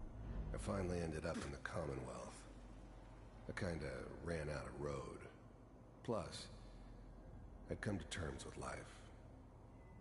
I wasn't going to be stupid enough to get mixed up with caring about other people again. It was just me against the world. And the world had it coming. So, you're with the... You heard all sorts of rumors about the Institute. But I figured they were just a convenient boogeyman for anything bad that ever happened. They were real, all right.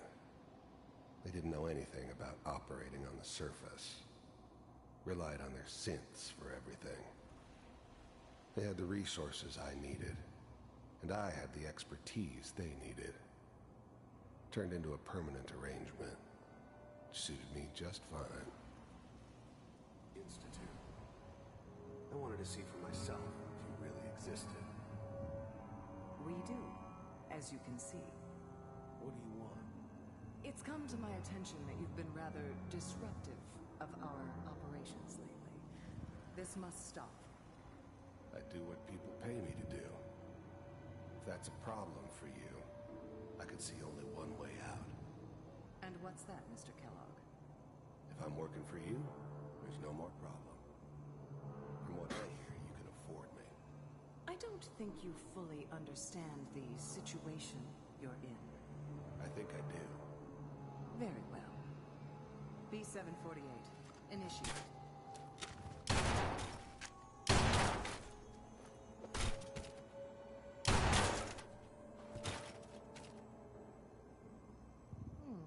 Impressive. We may have something to talk about after all. Getting warmer. One of these has got to tell us something. We're running out of brain here. There's one that looks mostly intact. Connecting now. Manual override initiated. Cryogenic stasis. I'll try to locate How's another now memory the as quickly Institute's as I main can. operator Please in try the to remain Commonwealth? calm. If they needed something done, they came to me. It wasn't usual for anybody from the Institute to come along on a mission, so this one stood out. I didn't know then who it was we were grabbing from the vault. Of course, neither did they. Not really. Even then, I knew it was a mistake leaving him alive. I understood that kind of revenge.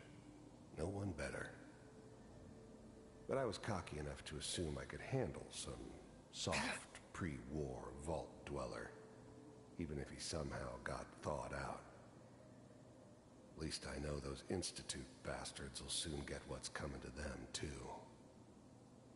If he could take me out, they won't be able to hide from him for long. All computers are still working. That's good. Checking through the logs. Hopefully it's all... Just find it. Pod C6. The eggheads never liked taking orders from a dirty, contaminated degenerate like me. But they needed me, and I made sure they knew it. Down the hall near the end.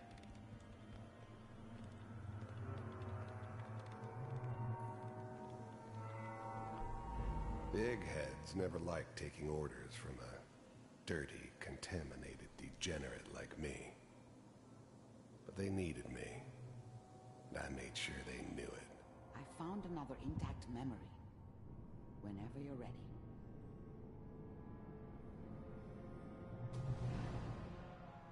Is that your This whole son? setup in Diamond City This was appears part to of be some a very elaborate recent memory. plan of the old man's.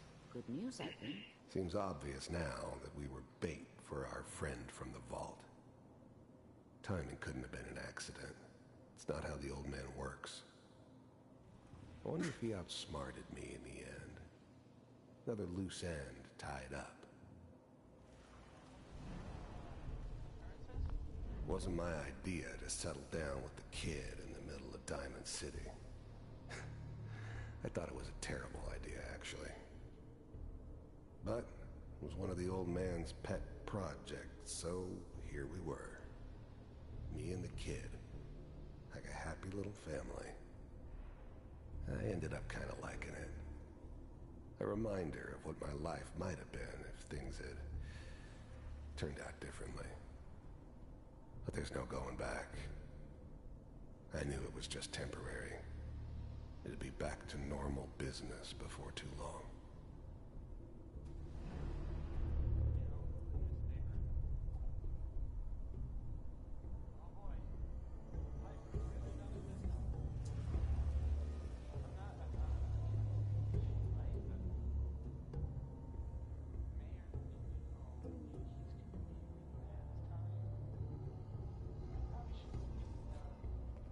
Kellogg.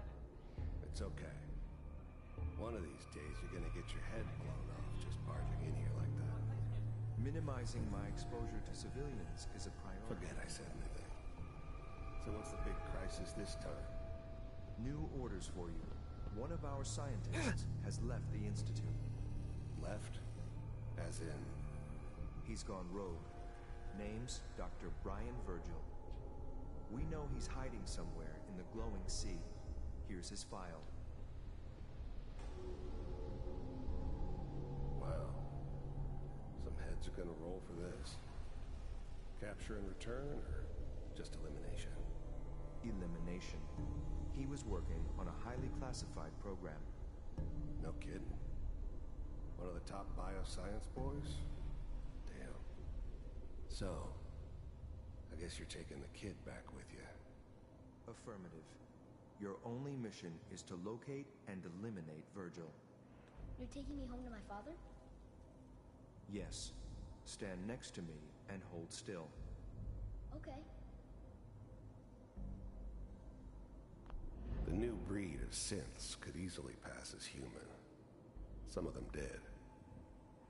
But the Coursers, they weren't built to blend in. They were killing machines, pure and simple. Smarter, stronger, and faster than almost any real human. I'm just glad they were always on my side.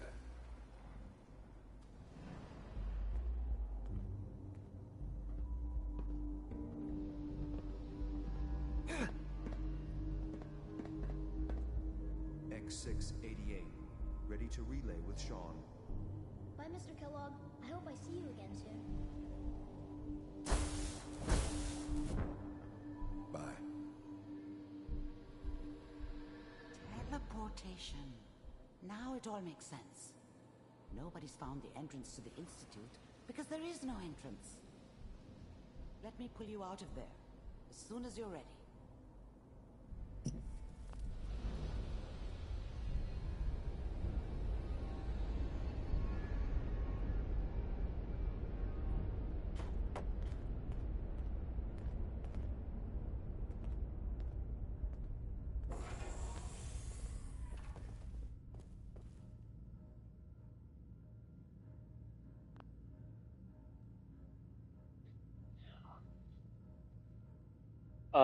Am I muted? Wait, I think I just wasn't saying anything.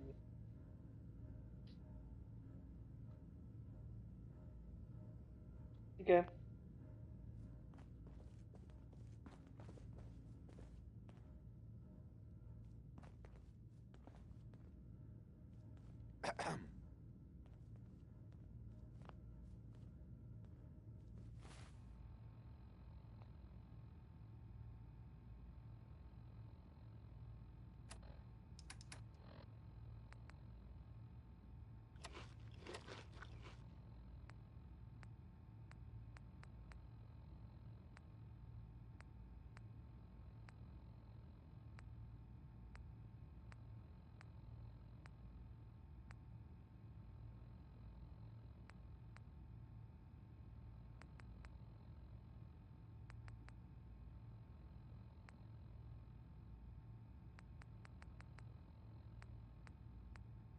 A ticket?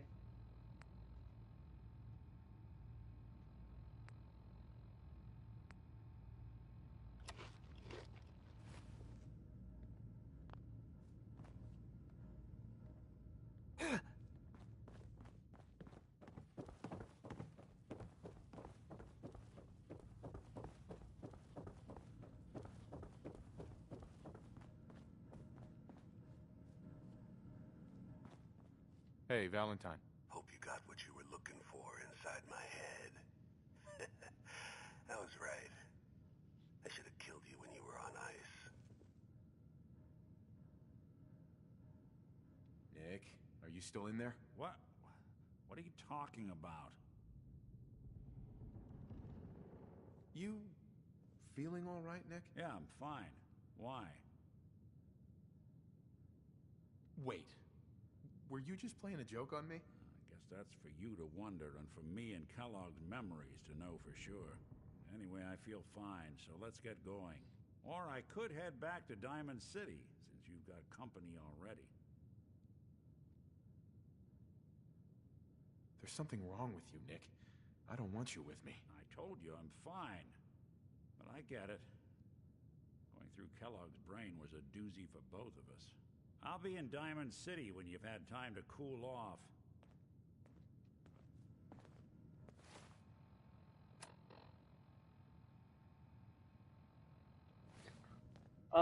This is not good. I think the main quest is bugged. I kinda can't beat the game like that.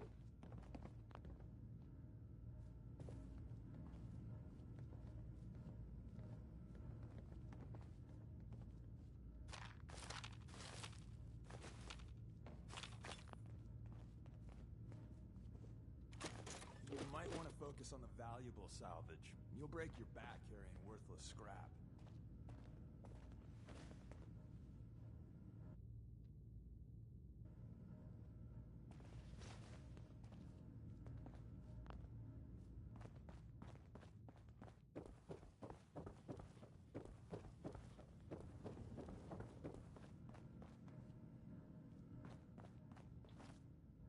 Irma.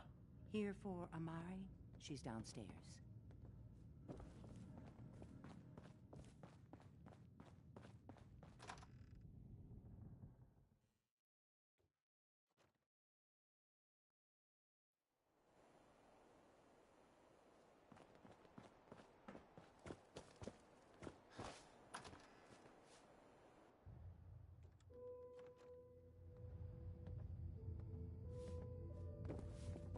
You again. Staying with us today, I trust. Deal. Top floor, long hallway, last room on the right.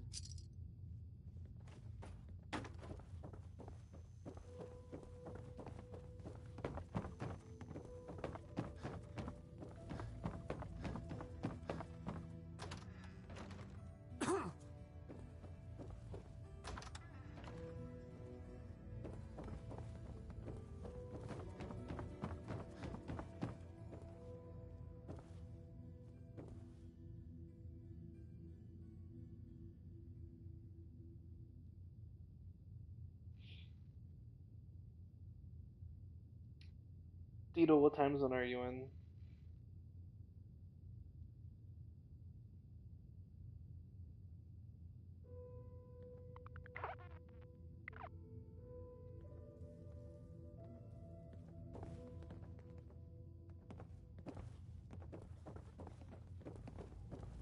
You don't know what time zone you're in? You don't know what time zone you're in?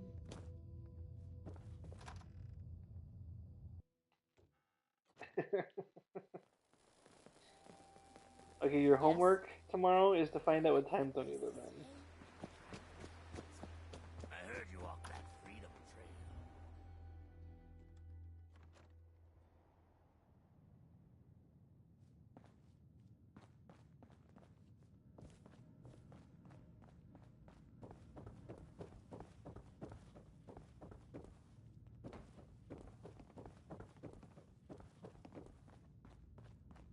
Amari. Your memories of Vault 111? I'm so sorry we put you through that again. I have a lot of very precise work to do. What do you want?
Grenades are fun.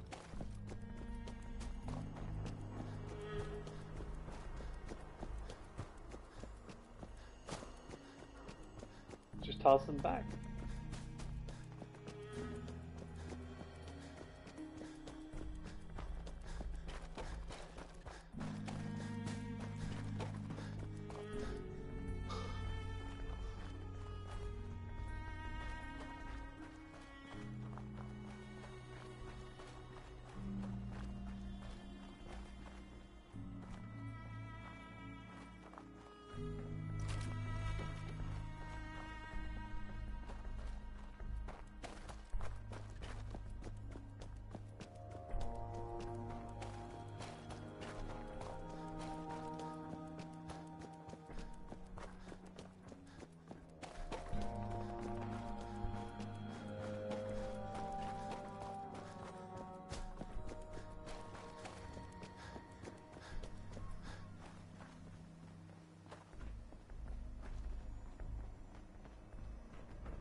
Hancock turns a blind eye to our activities. Makes good neighborhood. Whoever this Brotherhood of Steel is, do not barge. Come in peace, Malark. Hey, Tell me what you want. over here. I'll get her done. Stay free, man. Loading up or loading off?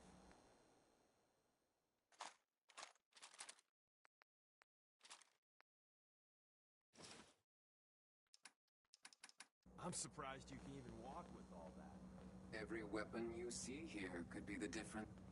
Sure, let's take a look. Purchase a variety in case of boredom.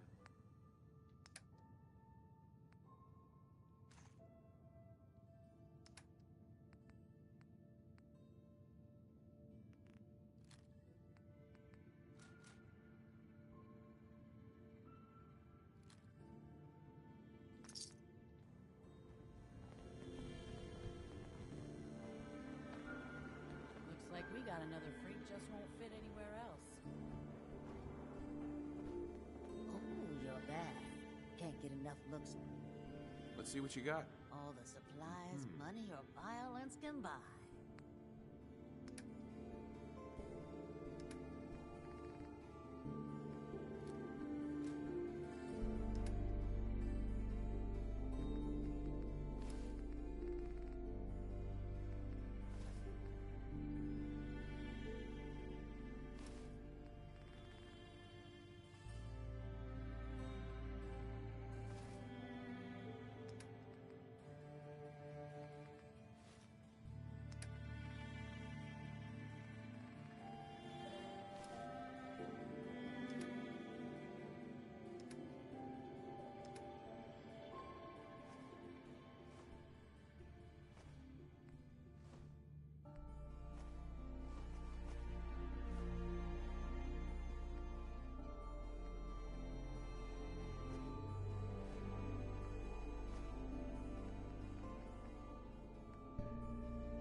That's pretty cool, I guess.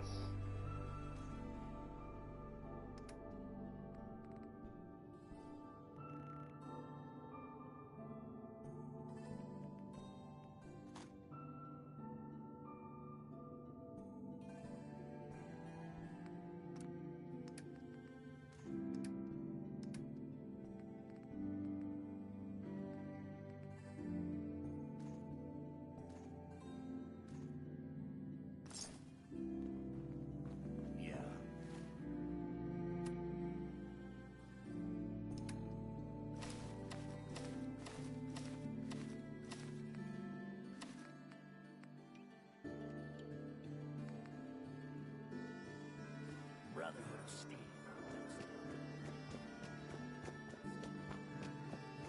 I heard you walking.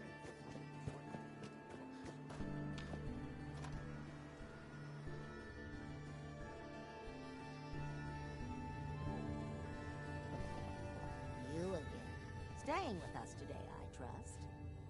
I'll take it. Top floor, long hallway.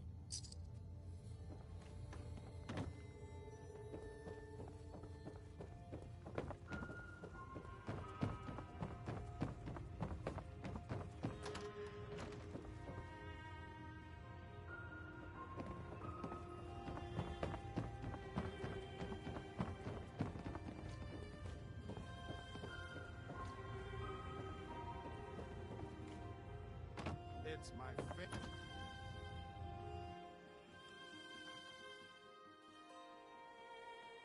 I think I'm gonna stream for a couple more hours. Peace, brother. Maybe I can attract some people from different time zones that it's not that late in. Well, Mr. Valentine,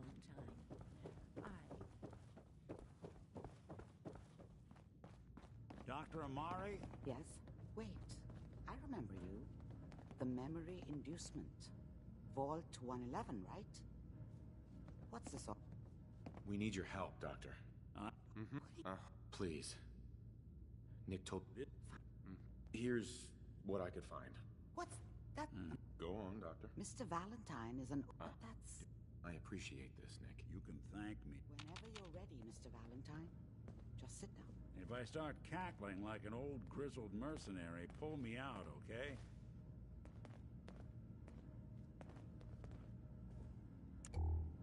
Let's see here.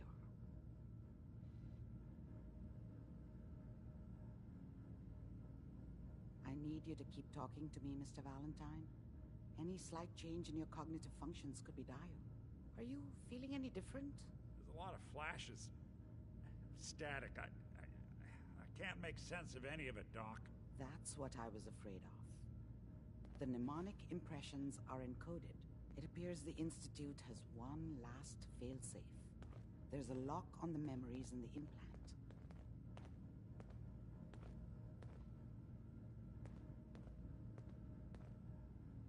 Tell me you have a way past this, Doc. Let me think. The encryption is too strong for a single mind. But what if we use two? Right. Reload, he'll act as a host.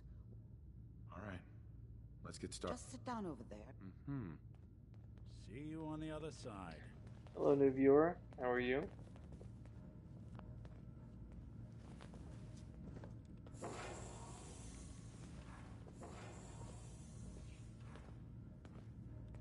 Goodbye, new viewer. Initiating brainwave migration between the transplant and the host. Mnemonic activity coming from the transplant. It's degenerated, but it's there. We're going to load you into the strongest memories we can find. They might not be stable. Just hold on.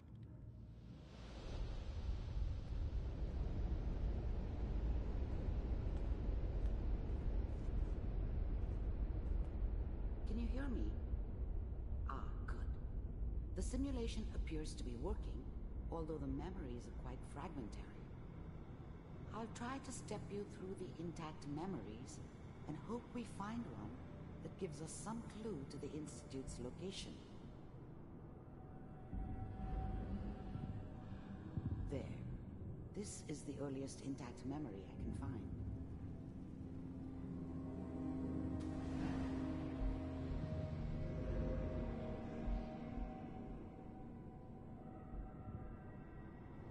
This doesn't seem to be what we're looking for. There appears to be another intact memory close to you in temporal sequence. There. Let's keep looking. I'll connect you to the next intact memory. How did you think this was gonna end, Kellogg? I found another memory to try. I'll connect you.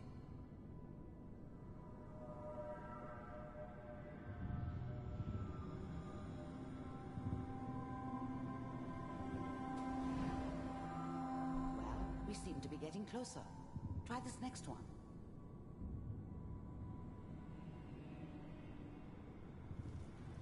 Mr. Kellogg, I'm glad... Getting warmer. One of these has got to tell us something. We're running out of brain here. There's one that looks mostly intact. Connecting now. Cryogenic stasis. another intact memory. Whenever you're ready. Is that your son? This appears to be a very recent memory. So, good news, I think.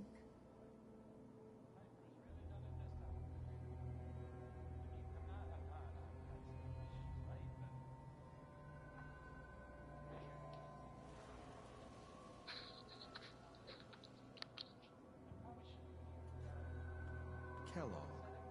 It's okay. One of these days you're gonna get your head blown off just barging in here like that. Minimizing my exposure to civilians is a priority. Forget I said anything. So what's the big crisis this time? New orders for you. One of our scientists has left the Institute. Left? As in? He's gone rogue. Name's Dr. Brian Virgil. We know he's hiding somewhere in the glowing sea. Here's his file. Wow. Some heads are gonna roll for this.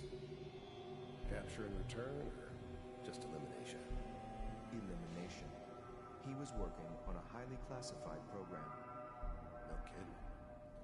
One of the top bioscience boys? Damn. So, I guess you're taking the kid back with you. Affirmative.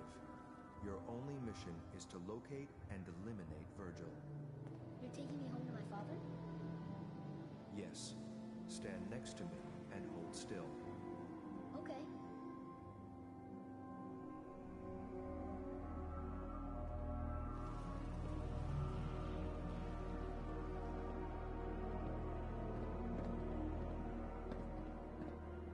X688.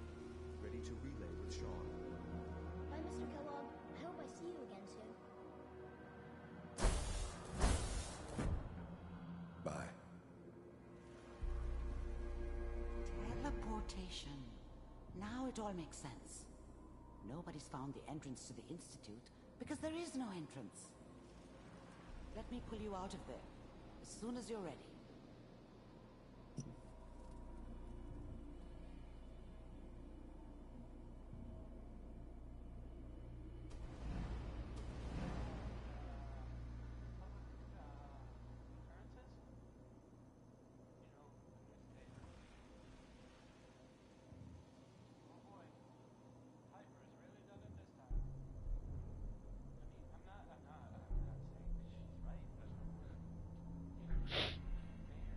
Alright, I'm back. What'd I miss?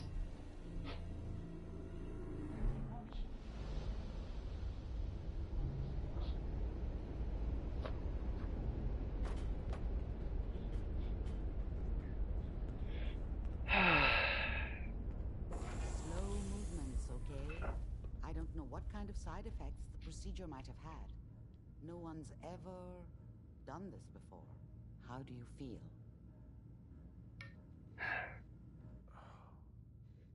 Am I okay? Are you seeing anything bad? Don't be alarmed, but I honestly don't know what to look for. As I said before, this is uncharted territory, but your neural and physiological readings have returned to normal. From a medical standpoint, you're fine. Are you ready to talk about what happened in there? We got what we needed. The Institute uses teleportation to get in and out. Yes, their greatest secret has finally been revealed. But that only leads to more questions. How does it work? Where do we go next? Don't look at me, Doctor. This stuff is beyond me. Let me think. What about that memory involving Virgil, the rogue Institute scientist? If he were alive, we have a common enemy. He might help us. There's gotta be another way. We delved into every memory we could find. This is the only thing I can think of that might get us more answers. I like it. The memory said the Institute tracked him to the glowing sea, but that seems crazy. A madman would think twice about going there. That's why he's there. To make the Institute think twice about following him. That must be it. He's using the radiation in the glowing sea like a shield, or a cloak, a way to throw them off and be at an advantage. If Virgil found a way to survive there, You'll have to do the same, if you're going to follow him. I'll find a way to get through the rats. Don't worry. Good luck, and be safe. By the way, I unplugged Mr. Valentine first. Removed the implant while you were waking up. He's waiting for you upstairs. Hey there. I don't know if Miss Stabber would take that.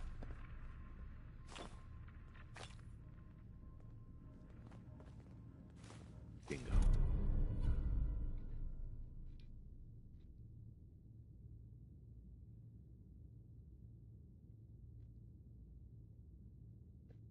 Grognak the Barbarian game. I don't think I've ever played that.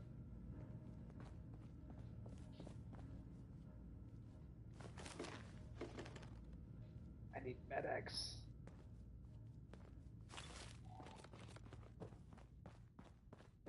I don't think I'm gonna get it here. Hey, Valentine. Hope you got what you were looking for inside my head. Kellogg? Is that you? What? You sounded like Kellogg just... Did I? Anyway, I feel... Right. Or I could head...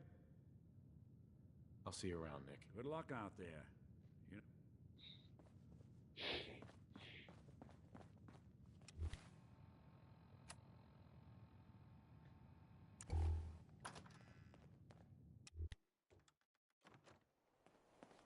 You're blocking my light, man.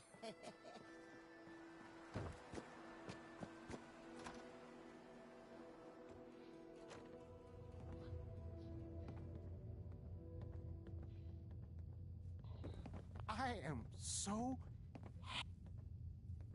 I'll take a look, sure. You're gonna love this. Trust me. Alright, Med-X. I only have one. How much Psycho do I have? 3. I'll buy 2. And that's 390 caps. So if I change my outfit... Hey, Fred. Whoa. It's you. I'll take a look, sure. I got this one chem here that... So that was 390. Oh, man.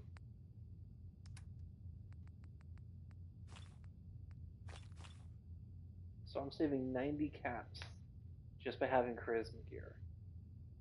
And I only have 20,000. What am I going to do with all these caps?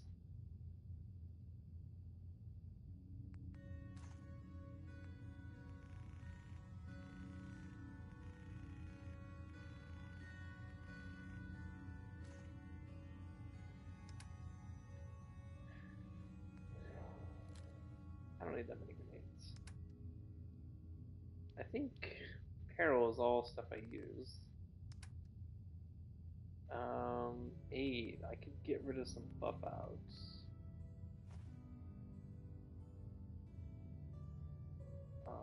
What else could I get rid of? I don't really use Mentats.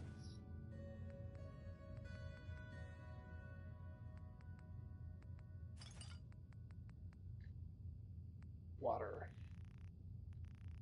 Let's keep 6 water. 21 minus 6 is 20 minus 5 is 15.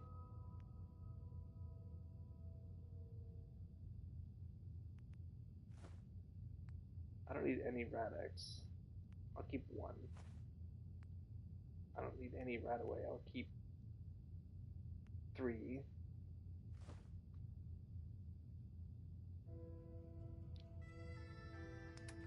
I'll buy back some water. I'll buy back some ammo. Buff out.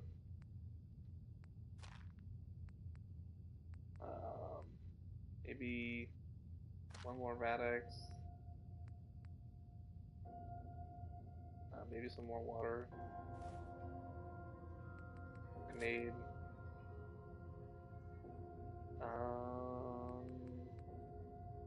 Maybe 1 more Radaway.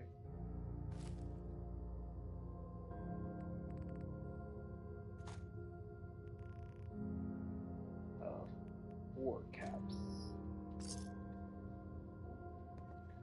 Does this guy sell stuff too? Actually, is Deacon carrying anything? Deacon.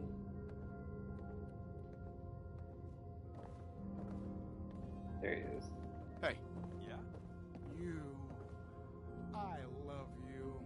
If all my customers were you, that. Hey, you find that brewing machine yet? Or are you just here looking for Let me talk to my friend.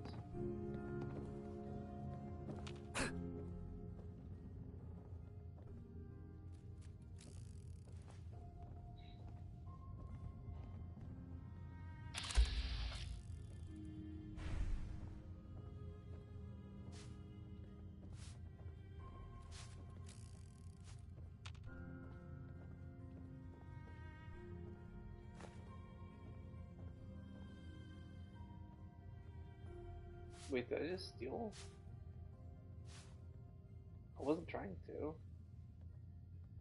That would really suck if Good Neighbor became hostile. Okay, they just took it back. I wasn't trying to steal, I promise. Hey.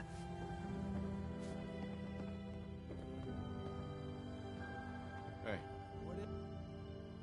Yeah, he doesn't have anything. I am so Hey, Rufus. happy to How's it see going? you again.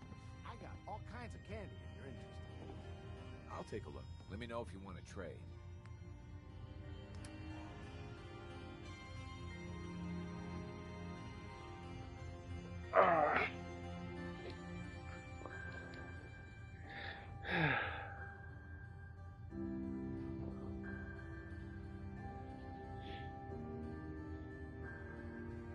Let's see what we got here.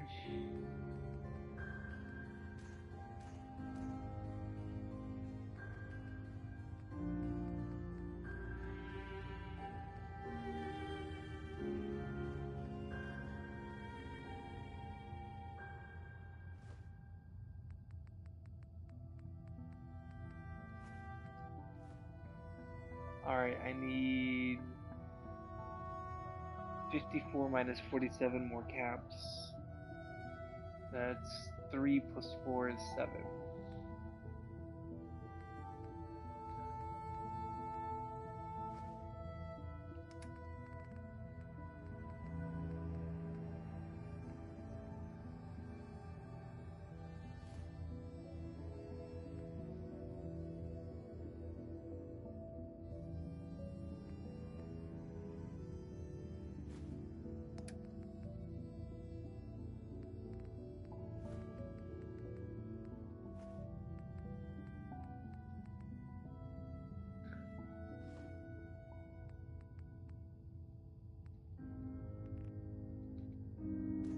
Perfect. Okay, now I need to redress.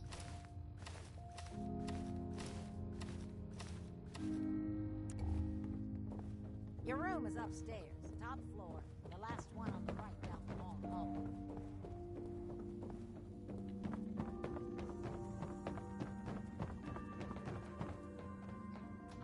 What's next? I think it's picking up my power armor. Where is my power armor?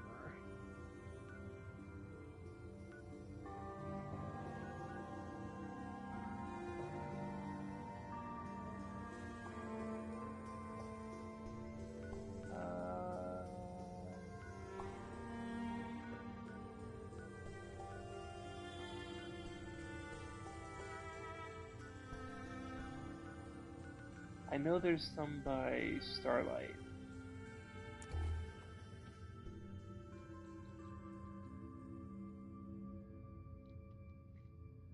Two, 3 a.m., 4, 5, 6, 7 a.m.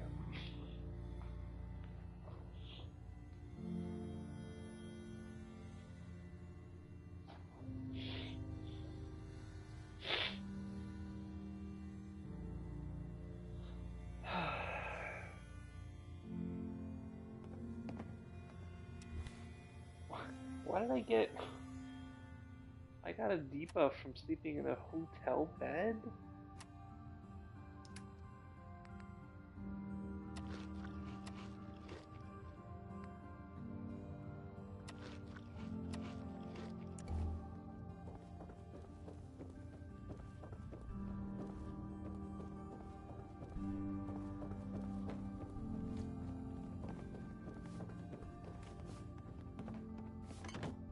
Complaints about the roof?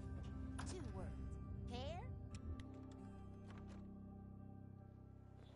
Stay free, man. Peace, brother. Smell that? That's freedom.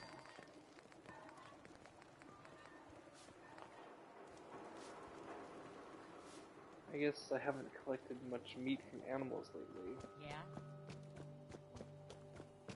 Now I seen a lot of crazy stuff in my life. Flying ship.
squatting, I'm good to go. If someone builds defenses like that...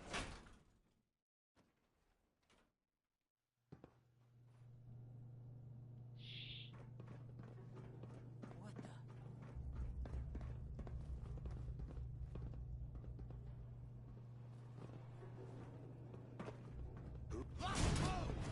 I should have a battle.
Holy shit, about to die.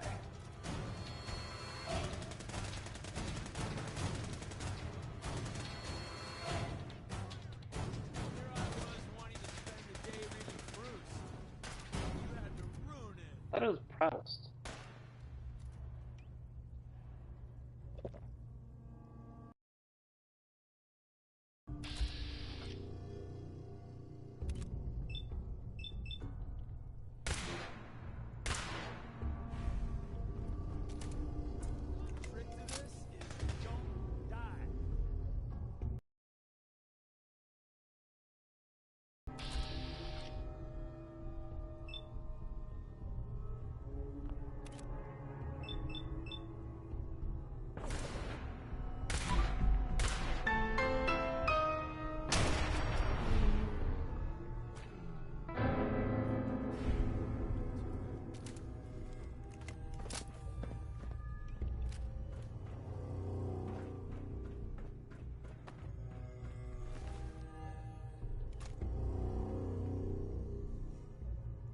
Oh, that's terrible.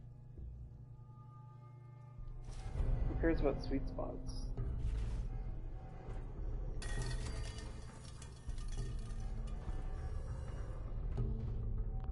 As I immediately pick a lock.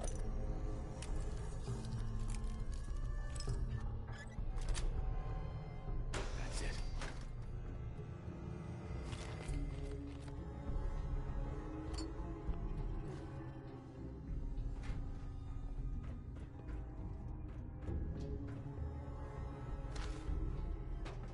You never know what you're gonna find. Can't sleep because I'll lose my buffs.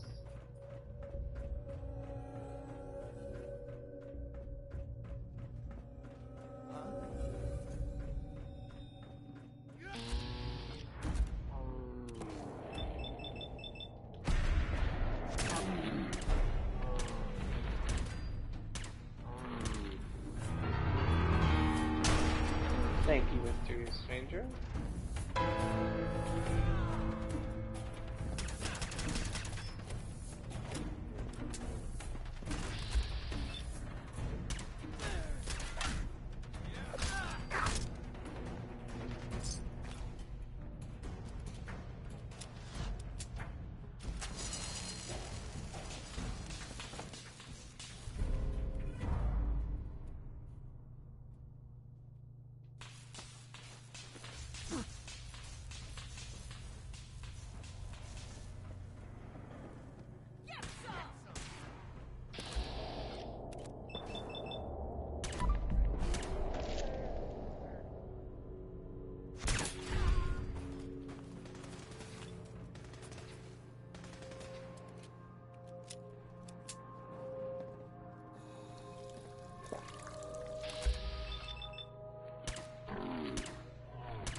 Heads up.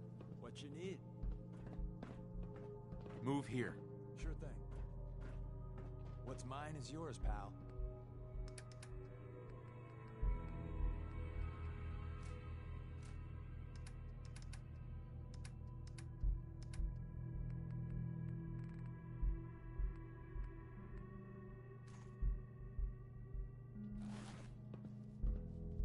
Heads up. Your wish is my...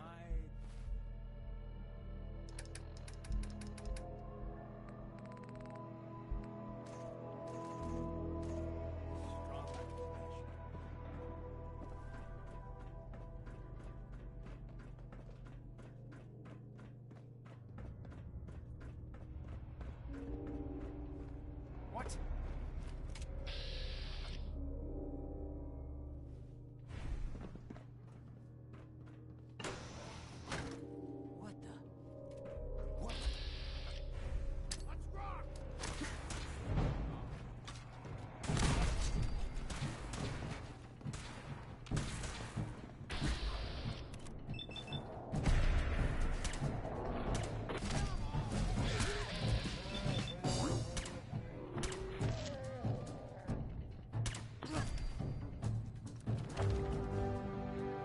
see what I want to take for a level. I could do better criticals. That's fun.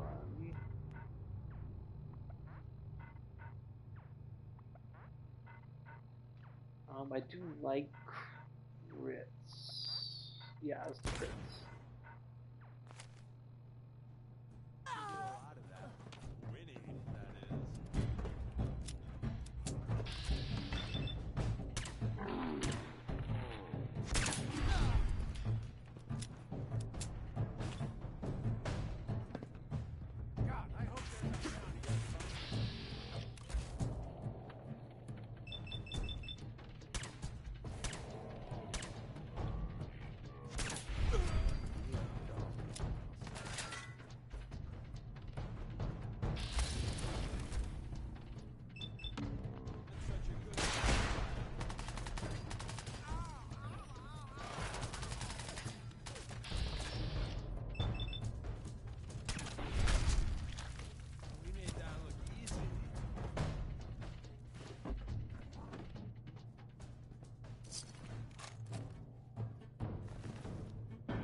I thought there was supposed to be somebody in power over here. Oh well, let's get the bobblehead. I really have to know where it is. Yes.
Too far.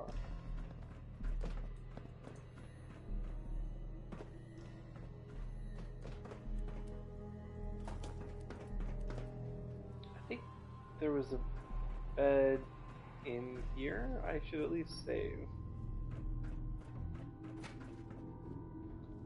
Oh gosh, Deacon got hurt. Here you go, Deacon. Here's a stim pack. Even though it should be a robot repair. Oh my god, I want to be healed.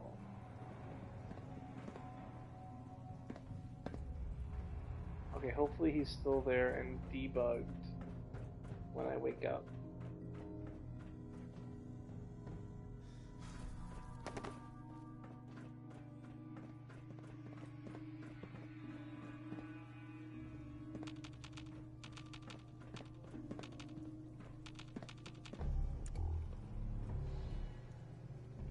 Okay, what if I leave and come back in?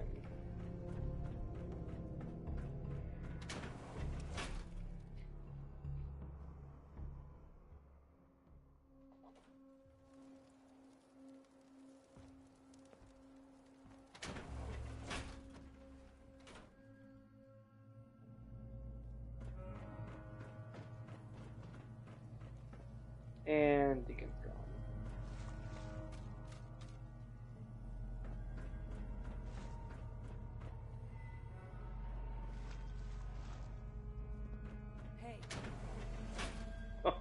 I guess there was a gunner still left in there, but I'm leaving, so...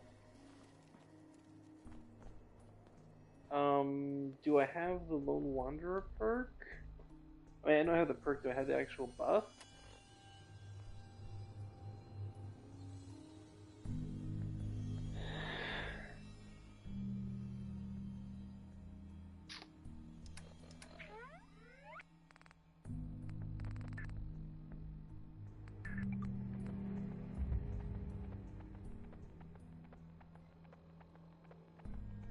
Carry weight. I probably would notice if carry weight was different. I think it is. Maybe we're fine without him. I actually get stronger.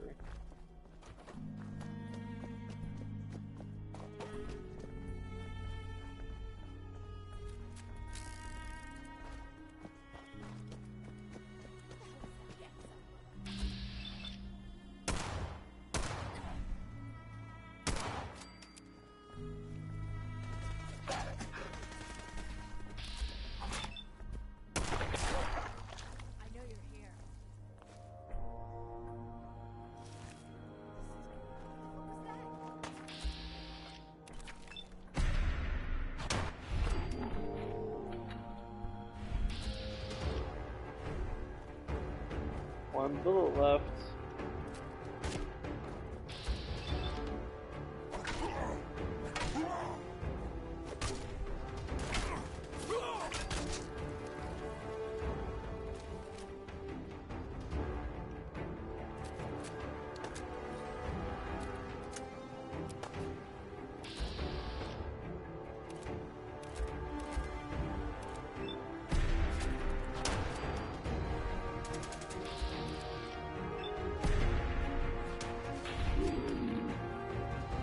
Any gun becomes a long-range gun when you have enough critical strikes points.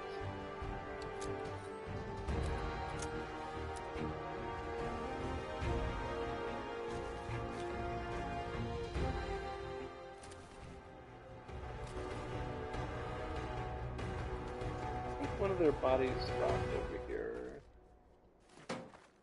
I need that saucer. I need it. Yeah, I don't see the body. That's fine. Continuing along our merry way.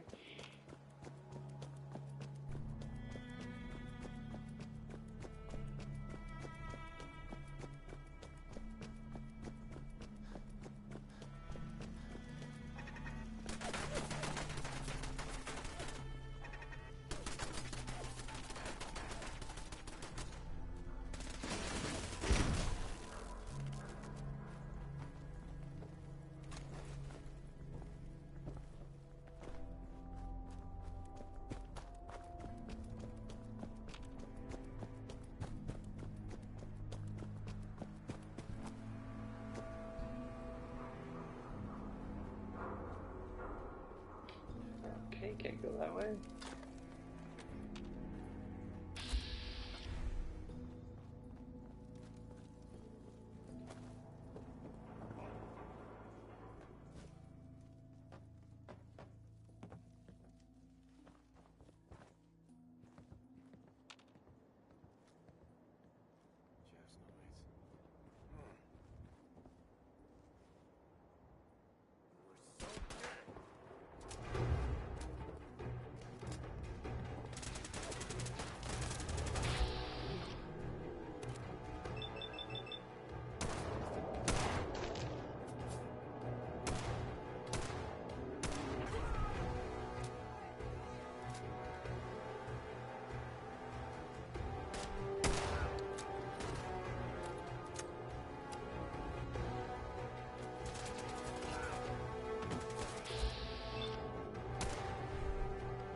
pawn's gone.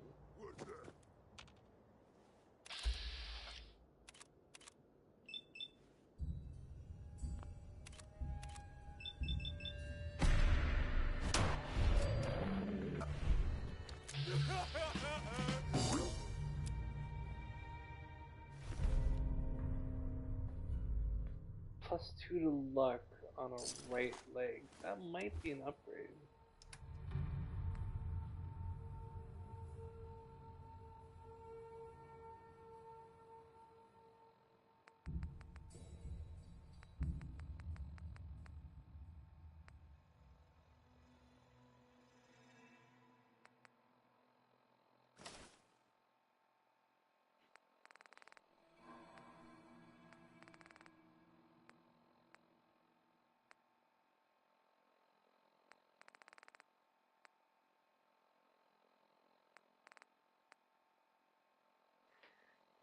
Agility and perception.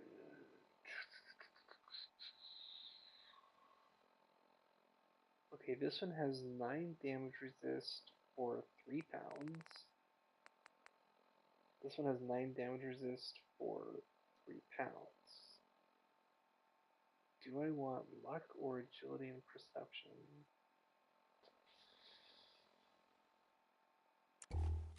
Maybe I just use both. When I have maxed out crits, I'll switch to agility and perception. When I need to build them, I'll keep them on luck. Everybody wins.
Damn, just blown up.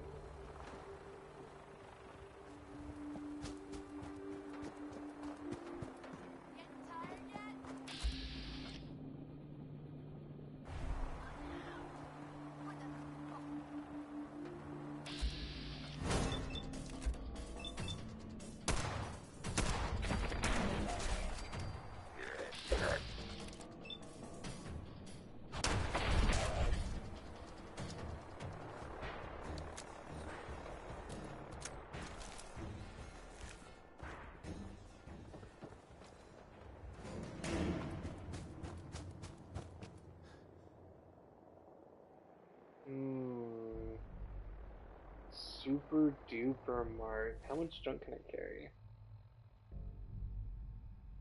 40 pounds. I'm so in.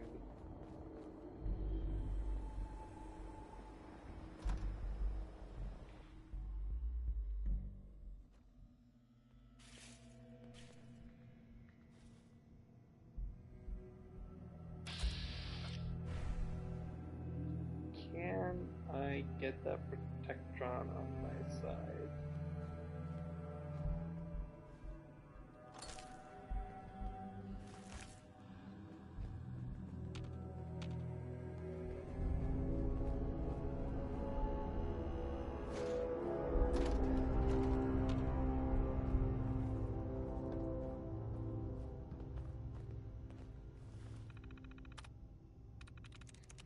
Jobs. 1. Loan. 1.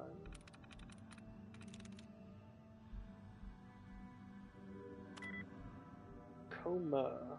1.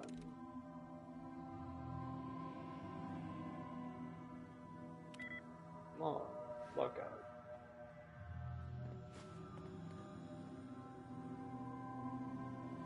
Don't think I can pick this.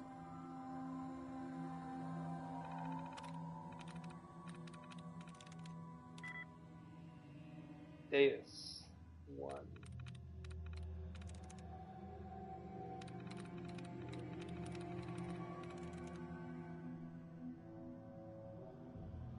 Sweet.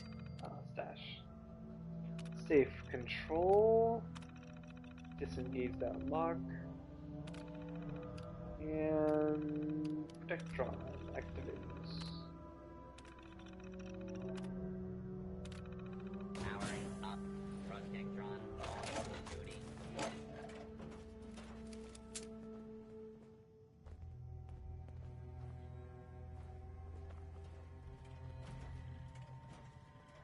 Protect and serve.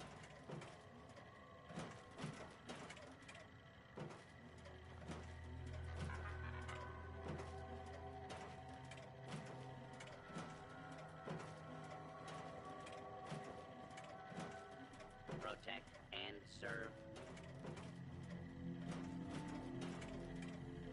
Did I already clear this place out? I don't think so.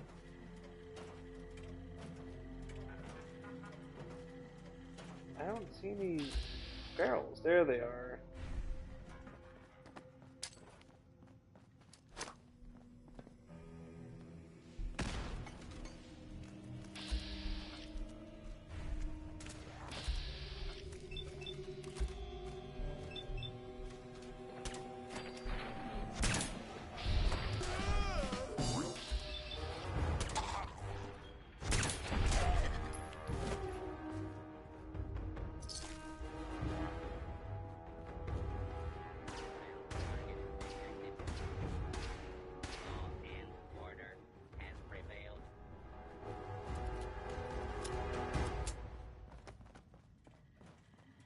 Protect and serve.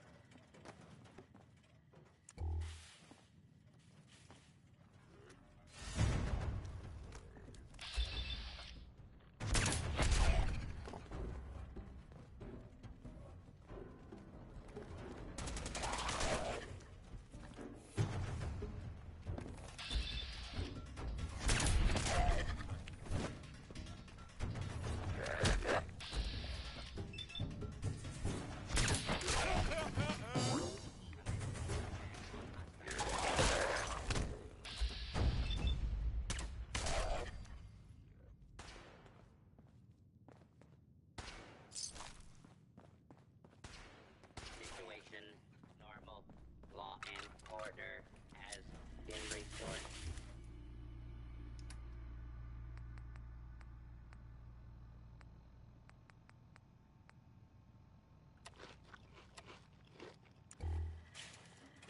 Protect and serve.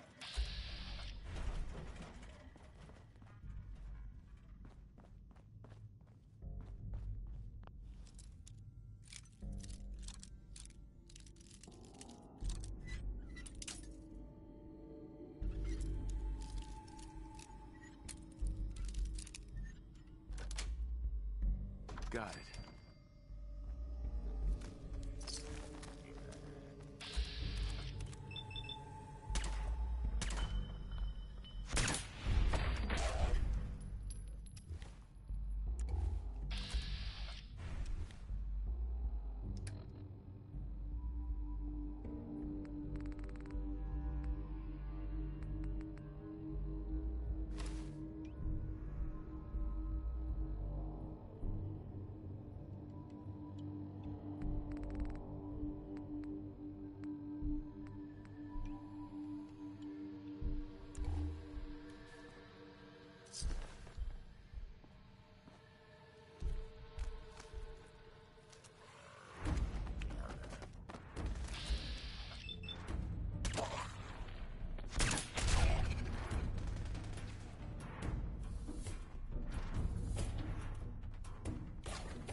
ammo.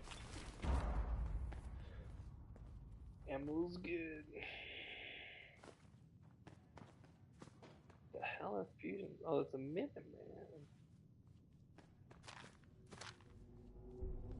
I guess I'll take that.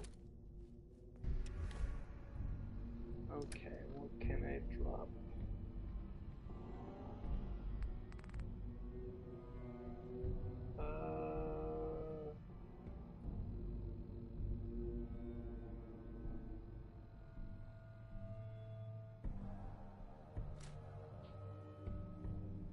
Okay, that was all I needed to drop.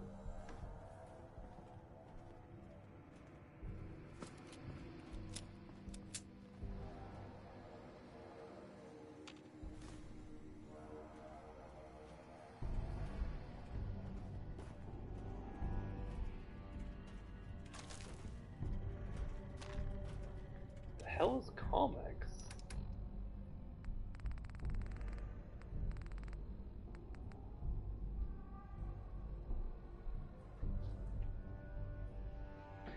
Sneak attack multiplier. That is interesting.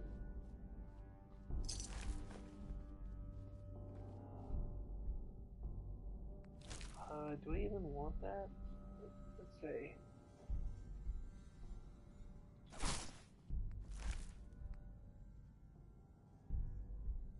Oh, it reduces damage from animals. It's total garbage. The duct tape's more valuable.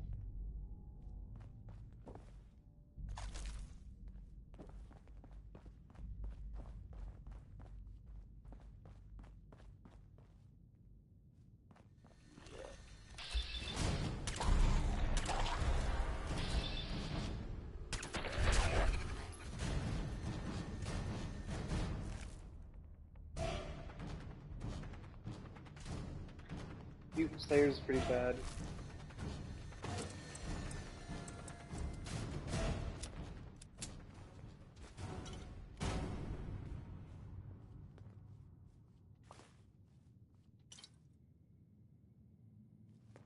I guess that has cloth. That's still useful for building beds.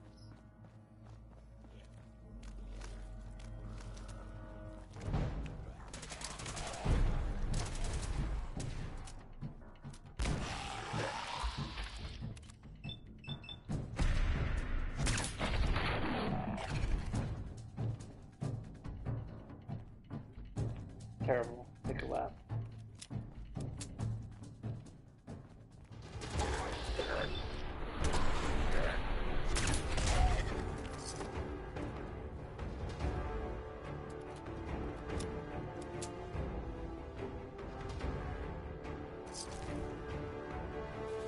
I think the flip lighter has gears that I need.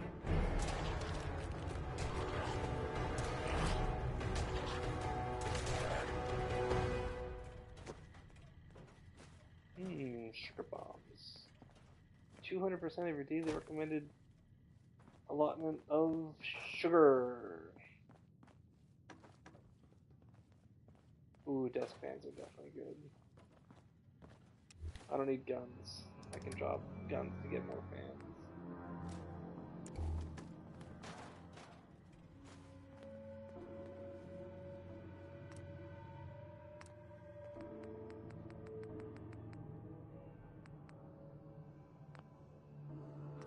Wait, what do I need for grape?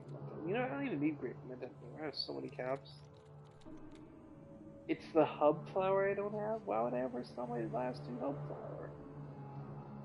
Jeez. What happened to my hub flower?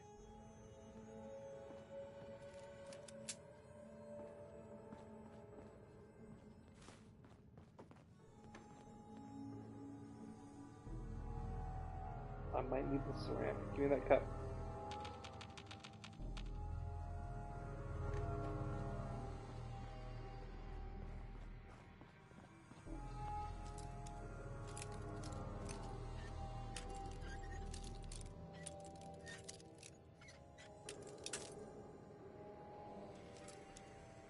Damn, broke a pin.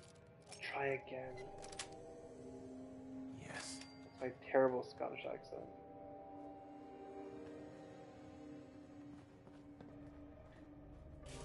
Okay.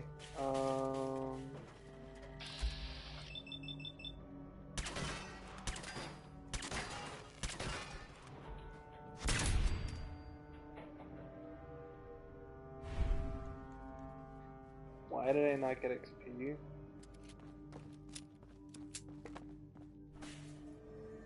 Exit? There we go.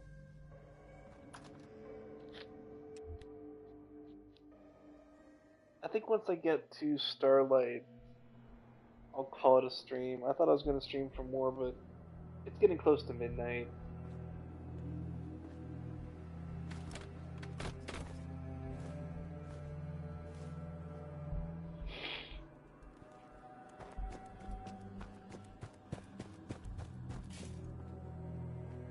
Always check for bottles.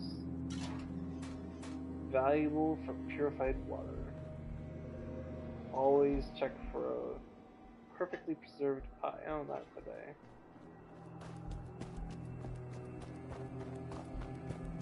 Should have put on my lucky pants.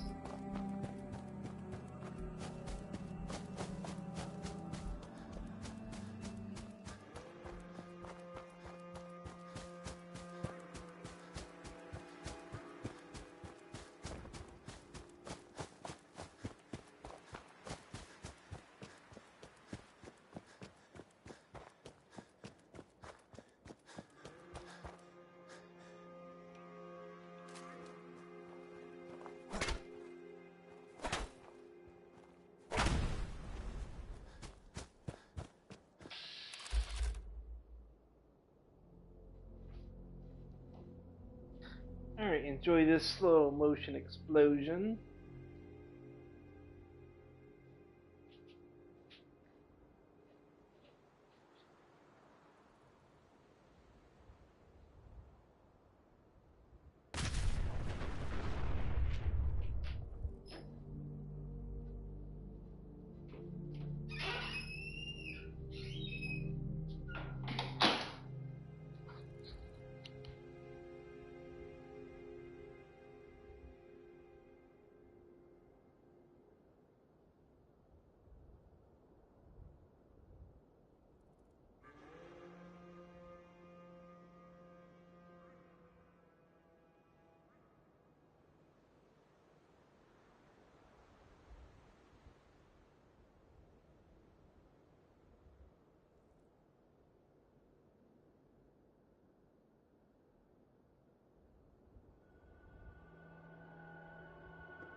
Seems to be growing well.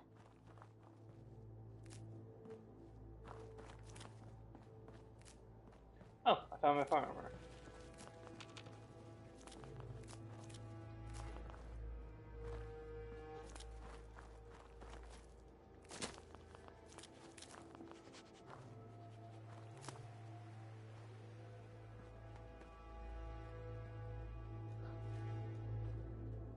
You guys need anything? You have plenty of food, plenty of water. You need a lot more beds. And you need some defense. Okay.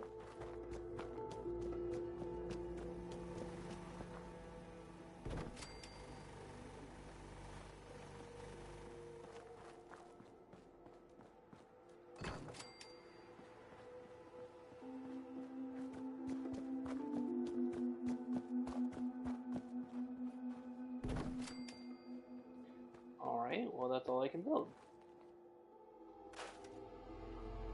Got plenty of steel.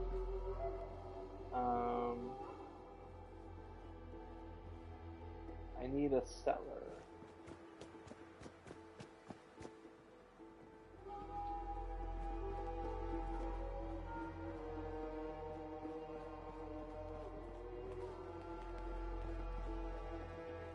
If you got time to lean, you got time to clean.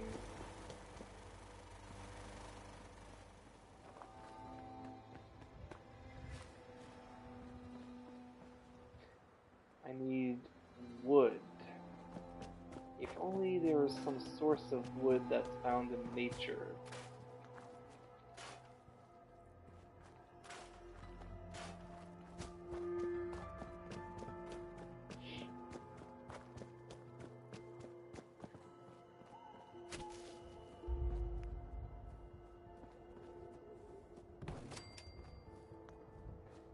Okay.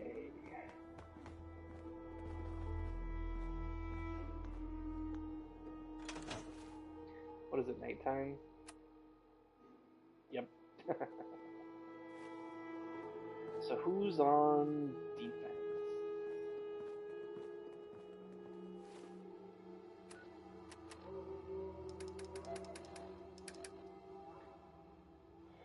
Let's drop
Scrapping is way harder on a computer.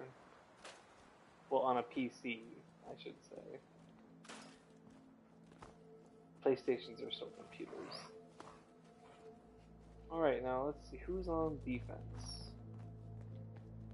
Let's just put you on defense. Let's And trade now I some can give things. you a gun.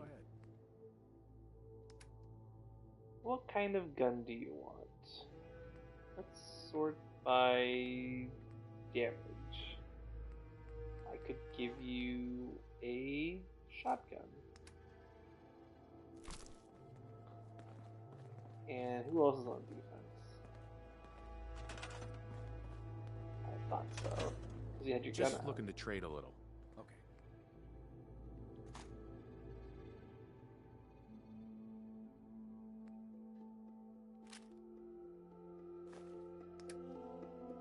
Let's give you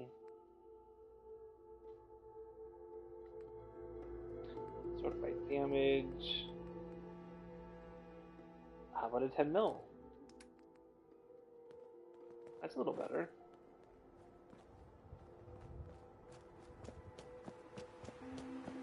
And let's store weapons we're not using.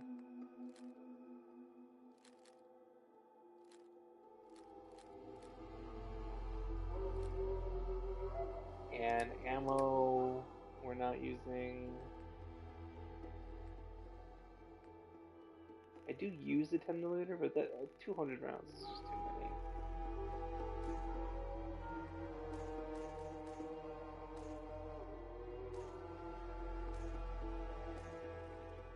I am using the fusion cell, but 150 seems like a lot.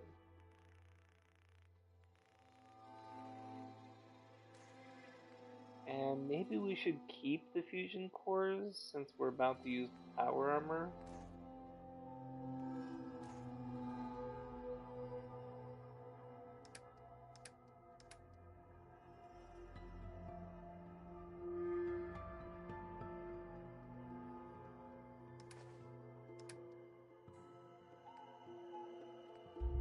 Sorting by weight.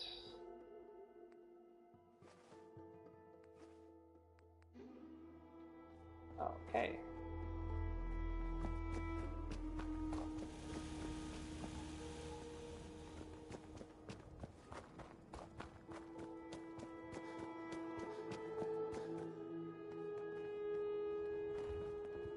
Wait, just in case Lone Wanderer hasn't taken effect. Hey, Codsworth. Shall I accompany you, sir? Yes, of course. As you wish, sir. Look alive. Mr. Bryan, here you go. Your thoughts? I met an atheist who worked for a charity the other day. She said it was a non-profit organization. Your thoughts? I was just running some diagnostics on the old internal, sir. Maintaining such a level of performance doesn't come easy, you know. Your thoughts? You're a real font of stick to it, sir. I'm glad to be right here with you through it all. Your thoughts? Are you sure there isn't something else you'd rather I be doing, sir? You can go now. Right then, sir. You know where I'll be should you require anything.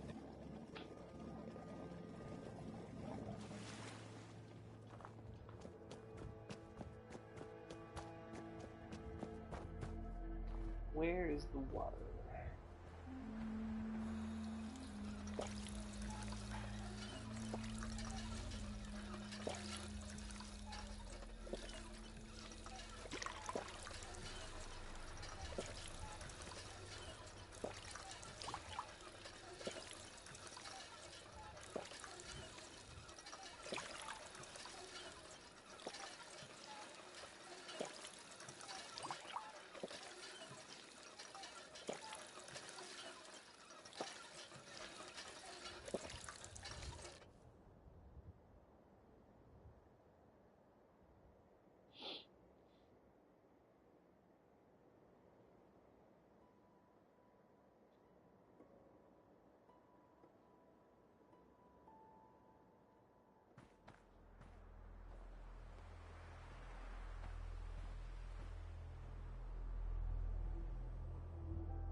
Okay, let's try this one for size.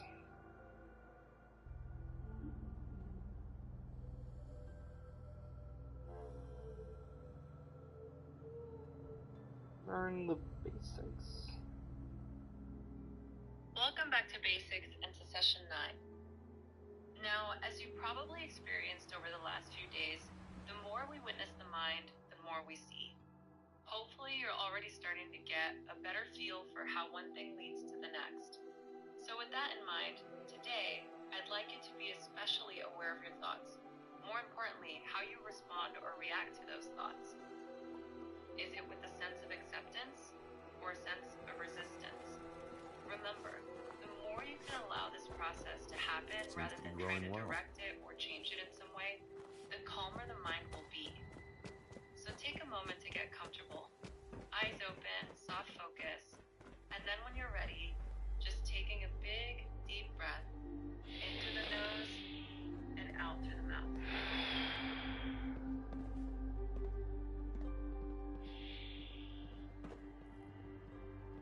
As you breathe out, gently closing your eyes, noticing the feeling of contact between your body and your seat, noticing the sounds around you, and just ensuring you're allowing those to come and go.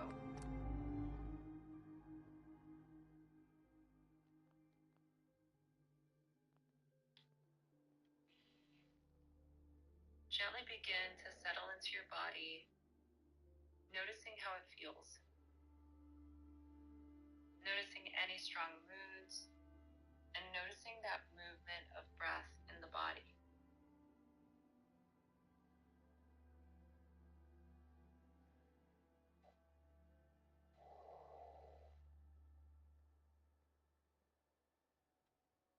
Notice where you feel it. Noticing the rhythm of that movement, staying with that feeling, with that sensation.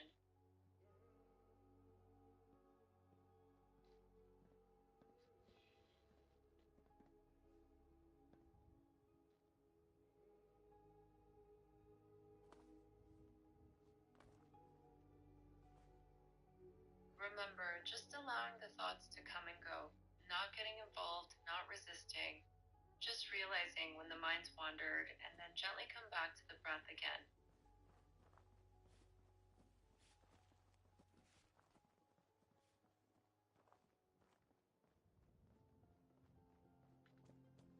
Codsworth. Shall I accompany you, sir? That's why I'm here. Lead the way, sir.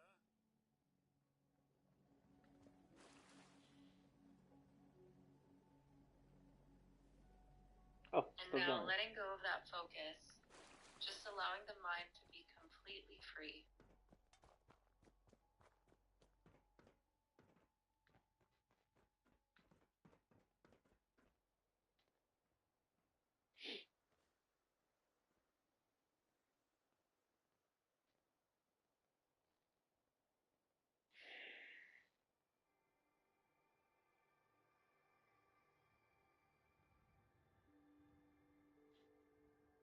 And now, very gently, bringing your attention back to your body, back to that feeling of weight, becoming more aware of the space around you and any sounds.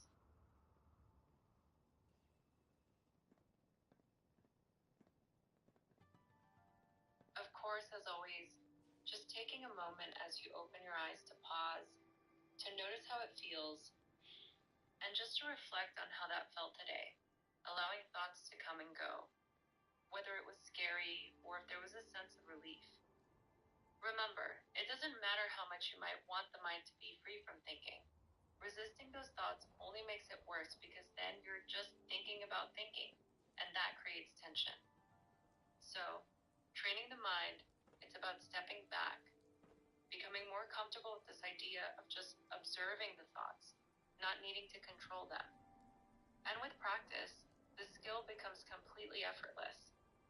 I'll look forward to seeing you back here for your next session, session 10.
flashcards. Portions of programming may be recorded. KNHC and KNHC HD1 Seattle. Cafe Chill is brought to you every Sunday by Float Rubicon in Kirkland, committed to fostering better health, relaxation, and wellness through the practice of meditative float therapy. Online at floatrubicon.com. Your home for chill and down-tempo music. This is Cafe Chill. Hey, welcome to Cafe Chill. Hanging out here with your host Seth, as I bring you plenty of laid-back sounds for you to sit back, hang out, relax to, enjoy, throw into your own playlists. Hopefully you find something new, perhaps something you've never heard before, or maybe a little bit of comfort and something familiar. Whatever it is, we're bringing it your way. In this hour of the show, we're going to be bringing you some sounds from an artist I haven't actually played in quite a long time. It goes by the name IG88, and back in 2016 released the album Hiding in My Hands. Also bringing some Bureaucratic your way later on, maybe some Mux Mole, a bit of Lone, some new sounds from newer artists. So a lot in store. Stick around, hang out. This is Cafe Chill.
Huh, where's my book? I guess I'll read this one. I didn't even finish it.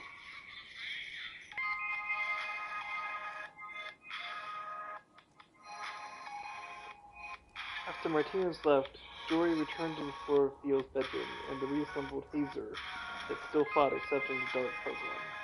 If they couldn't get the DART to infect the C-Prime, then the only choice they'd have would be to initiate a full-scale hunt. But how on this world, with herself and Kip Riordan being the only trained guardians? Father, this is Linnea Sinclair's The Down Home Zombie Blues, page 475. Granted, Theo's projectile weapons were efficient for termination.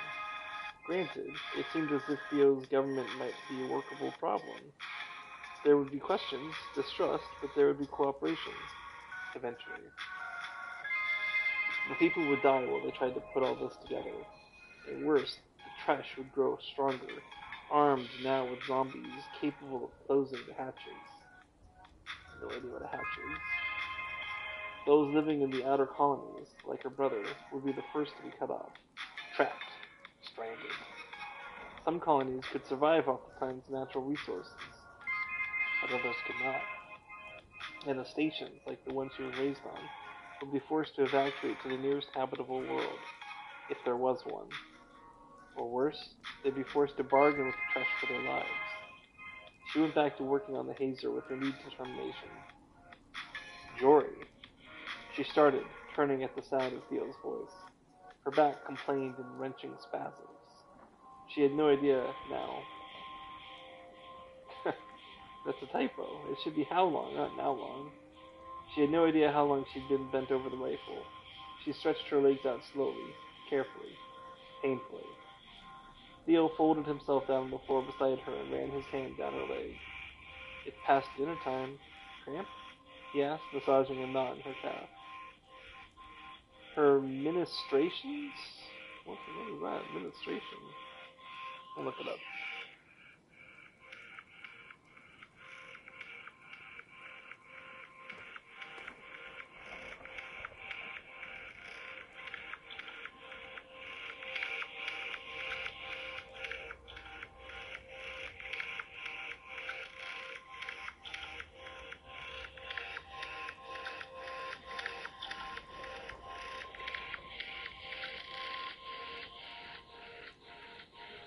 the provision of assistance or care.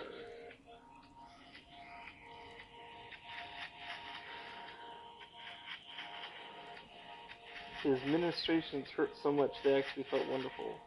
She locked her arms and leaned back, nodding.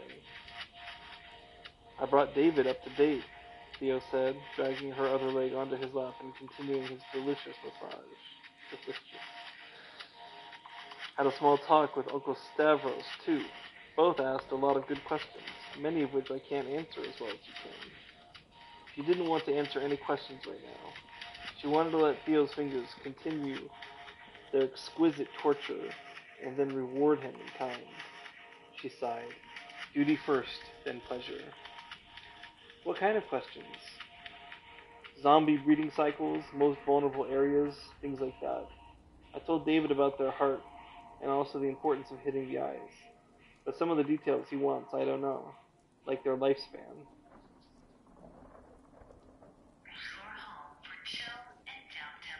Oh, that's cool. That's right, you were tuned in to Cafe Chill. Your host Seth here, bringing you, oh my gosh, can't read that. different sounds in this hour of the show. I mean, we HC 121. spanning many Oh, I'm different reading it wrong. genres, subgenres here. 12124. Some things that are a little bit more ambient, down tempo, very synth heavy, as well as perhaps some synth wave a bit later on. A little bit of trip hop, working in a bit of that jazz fusion electronic. And then we've also got some house further down the line. Don't worry, it is still quite mellow and actually very fun to relax to. We're just kind of running through a bunch of different energies here in this hour of the show, which is always really fun to do. A lot of times I do like to make things cohesive, but I really do want to just throw a bunch of stuff your way because that's kind of where my mind's at. I can't just take one sound right now. I want a little bit of everything, you know? A bit of a platter. So right now I'm going to bring an artist that we love very much here your way. A bit of Firefly, that's Phly. I'm your host Seth and you're hanging out at Cafe Chill.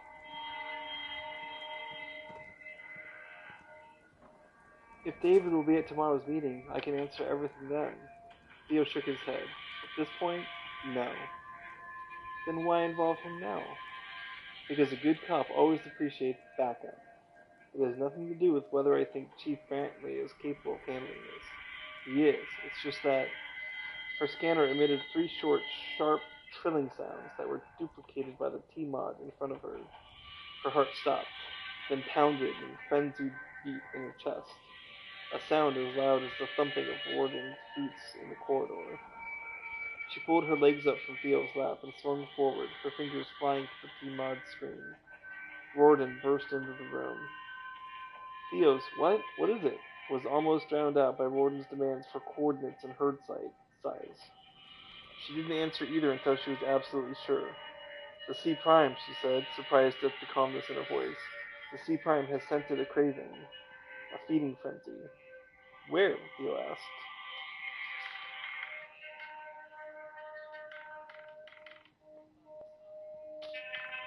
She dragged over a paper map he'd used earlier and pointed to a T-shaped finger of land, jutting out into the bay. The words, in Vecran English, read, Fort Hernando. There, and we have less than 1 sweep, 1 hour, in which to get in position before it arrives. Warden pointed to the hazer. Working? She shook her head, anger and frustration suddenly roiling inside her. I finally have the program loaded, but the hazer is only recognizing half the command string. It loaded? Relief was obvious in Warden's voice. I think I can fix problem. Theo was already standing. Jory accepted his hand and let him pull over to her feet.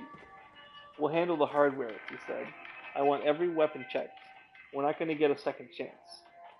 No, they weren't, because we're running out of book. This was a mission riddled with errors, plagued with missteps. This one thing, infecting the C Prime, had to unfold flawlessly, because there was no option for an emergency transport if things went wrong. This was it. Jory raised her gaze from the line of weaponry on Theo's galley table that had been there sole focus for the past 10 minutes, aware of time pushing them inexorably toward the most powerful zombie in the herd. Do or die. Theo! She swallowed her fear and wrapped her fingers around his waist. He looked up from the projectile weapon he was working on, a slight frown on his very good face. His good face? Come on. He was so focused on the mission now. So was she. But there was something else she had to do first, and it frightened her almost as much as the C prime. Theo, she said again, because the frown had turned into a questioning, arched eyebrow. You need to know, before this happens tonight. She was fumbling, her Vecran failing her. Hey, what's the matter? She sucked in her breath. Theo, I love you. Both eyebrows arched. Then he released his hold on his weapon and dragged her into his arms. Bliss. Chapter 28, page 480. I got ripped again. That's okay.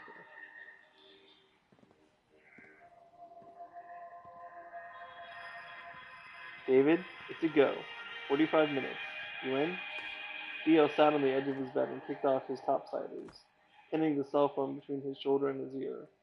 He pulled on his socks as he listened to David Gray's exclamation of excitement. His own heart pounded, but it wasn't solely due to the zombies. Shit, yeah. This the big one? The big one. He snagged his left boot and shoved his foot inside. Meet us at the 7-Eleven? Theo didn't have to say which one. There was only one on the chain of Finger Island leading to the state park beach area. It was a notorious cop stop for a coffee hangout. I'll be there in 30. Theo went over weapons and gear with David one more time, feeling slightly foolish considering David's expertise, but not wanting his friend to forget this was an unusual high-risk circumstance.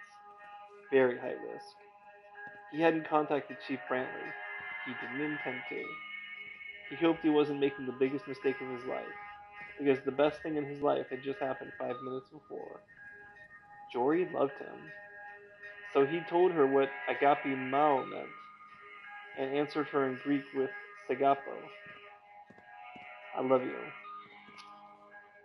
The love of his life walked in when he was stealing his tactical vest over his t-shirt. She wore the same funky shorts and half-sleeved outfit she had the first time he saw her.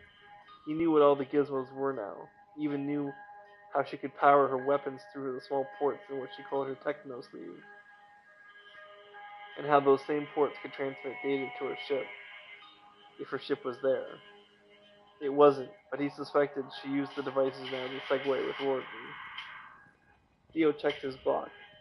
You give Warden back his pistol? He said to tell you thank you for your trust. Theo doubted that. He glanced toward the corridor and lowered his voice. Do you have a plan if he turns out not to be on our side? He saw the brief flash of pain in her eyes. It was never a pleasure course to contemplate, having to take down a partner, a colleague, a longtime friend. She'd admitted Warden was one.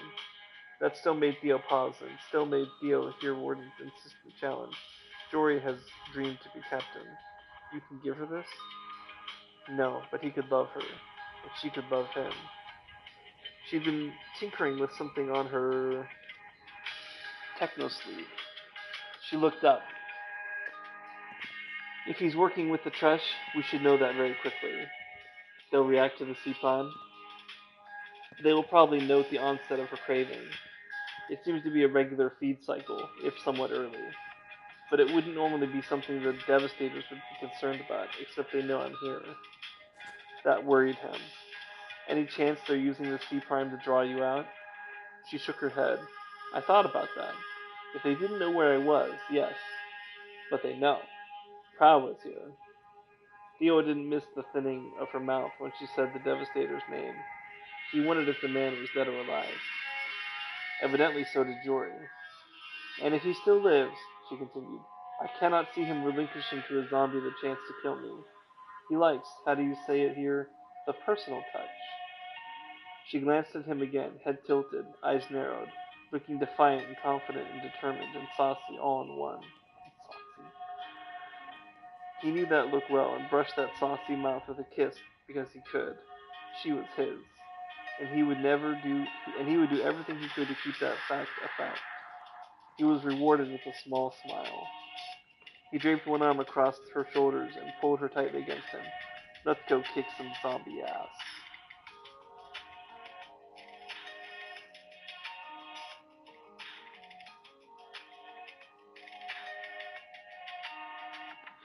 Warden waited for Theo and Jory in the kitchen, wearing borrowed jeans and sweatshirt, but with his guardian weapons affixed to his belt.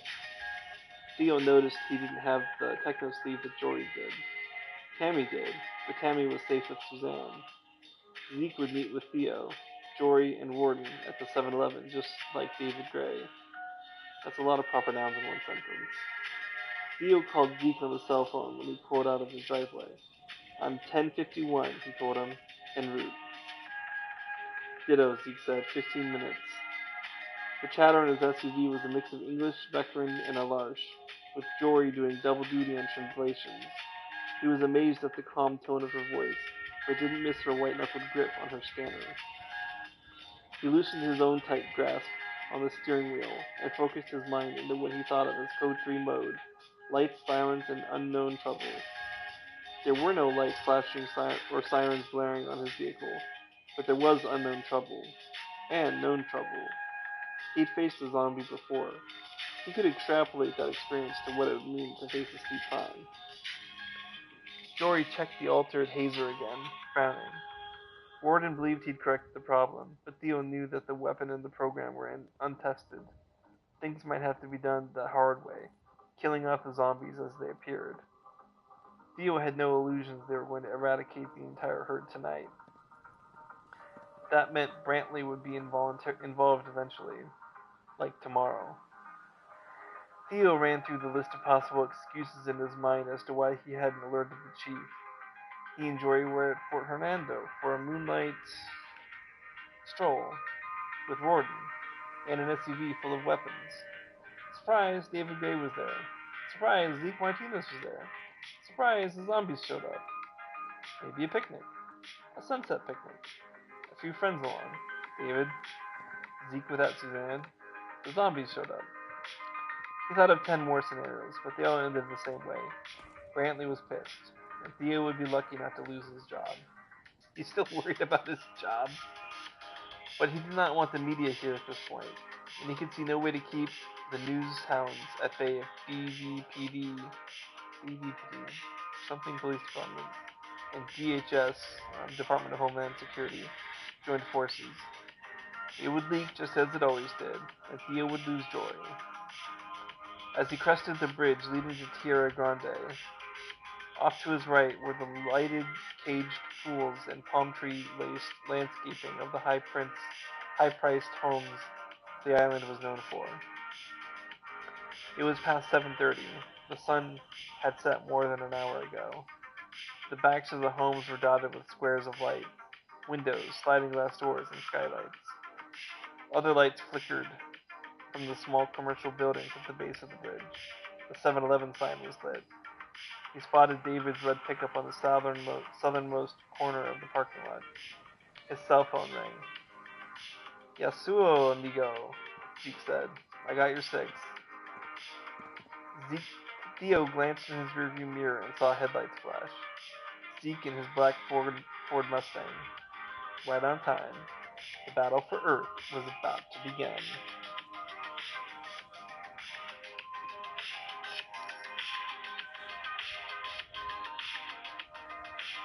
Look alive.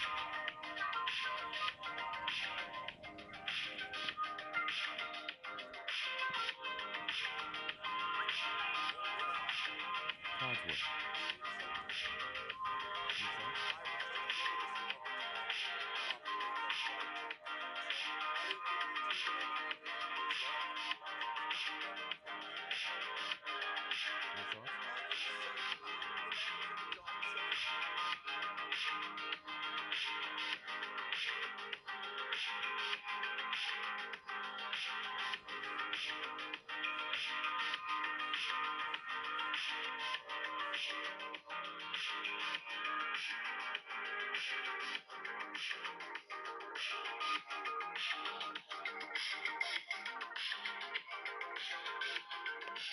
Theo pulled his SUV next to David's pickup and motioned for Jory and Warden to stay put.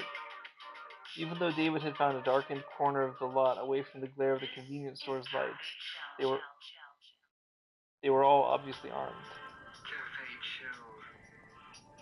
Just coming out of the collaborative sounds of artist Allison and Hotel Pools with the opening track to their 2022 album.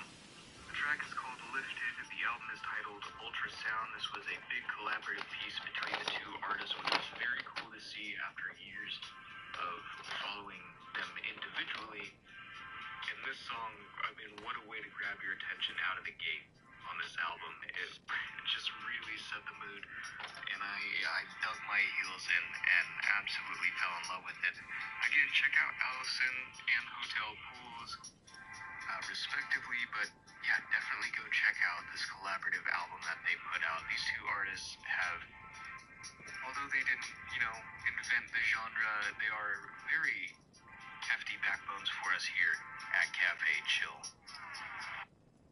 2 songs back, an artist that I haven't played in quite a long time. I decided to go back and revisit this album specifically. I'm talking about artist IG88. The song Hiding in My Hands, title track to the 2016 album. An incredibly beautiful album. It definitely slows down, very down-tempo at times, and even quite somber at times. But this song specifically, that seems to be one of the more playful sounds on the album. And then opening up that set, we had some Firefly, that's PHLY, the song A Fracture in Time, a single released back in 2023. It's always great to have some music from Firefly here on the show. It's been a little while since we've gotten a full release from her, but hopefully one of these days, fingers crossed, we'll get another one. Alright, we're gonna step up the pace just a little bit here. I got some Emancipator lined up for you. Hope you enjoyed this change of energy. You hanging out at Cafe Chill.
Theo pulled his SUV next to David's pickup and motioned for Jory and Warden to stay put.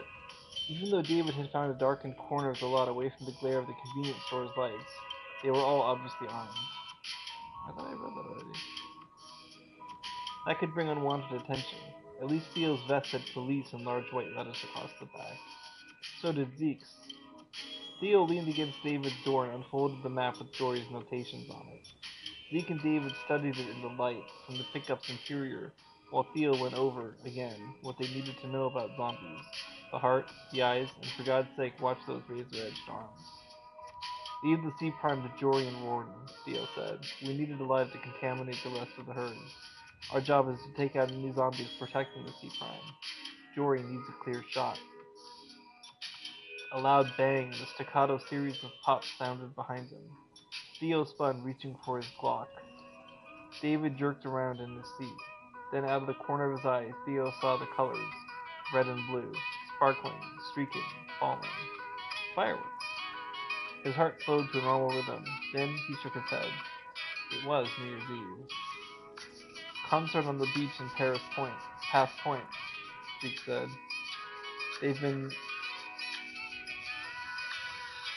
There have been big ads for it in the newspaper all week. Pass Point, a Gulf front finger of land, 2 blocks wide and 31 blocks long, was just across the channel from Tierra Grande and Fort Fernando. Theo briefly wondered if the noise from the fireworks and concert would affect the zombies, but then hit on the real benefit. A big party in the point was bound to draw locals and tourists away from Fort Fernando's beaches tonight.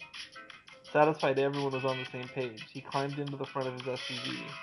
Jory was staring intently at her scanner. Visitors?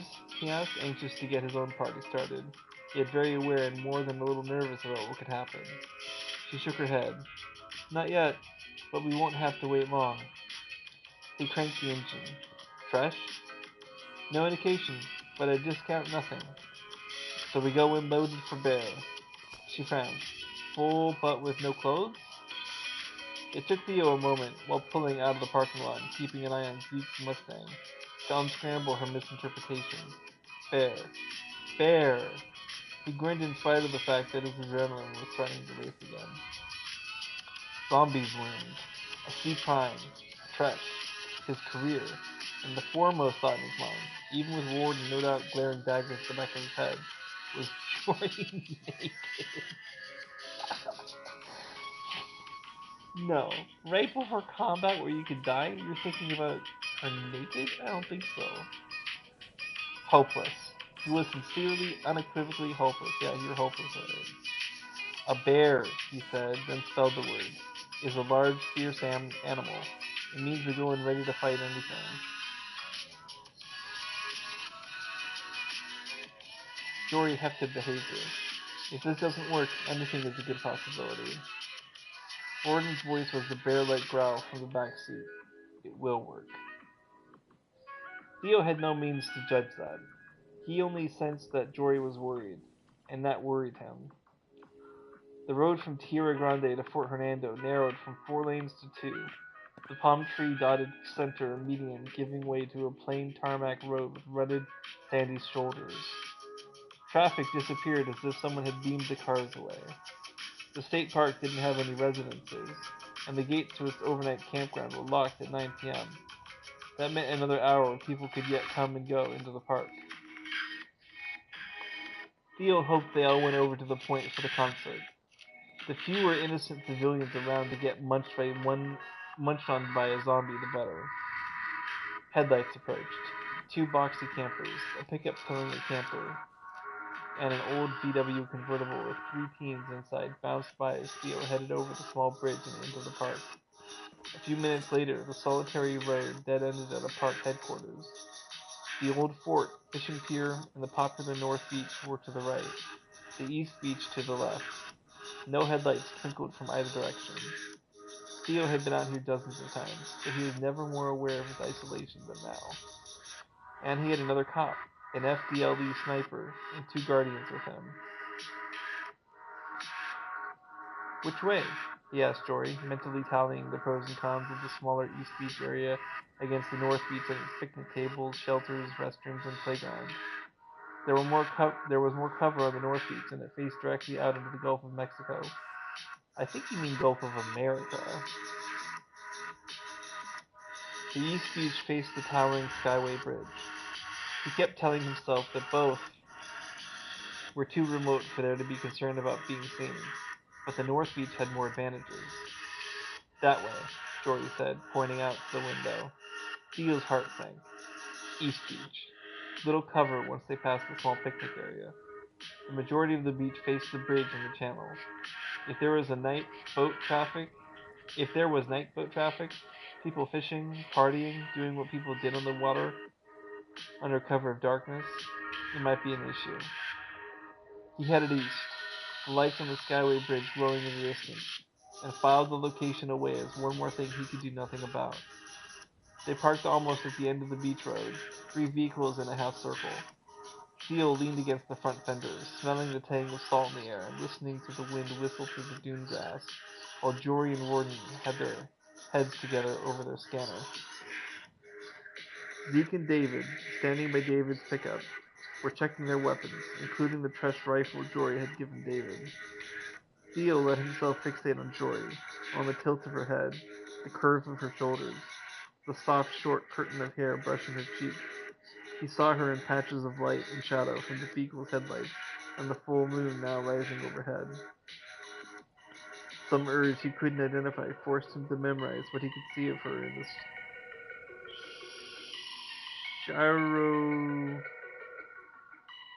chiaroscuro landscape.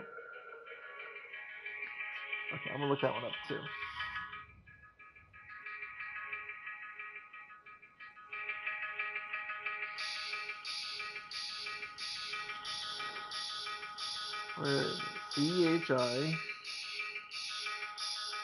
CHIARO.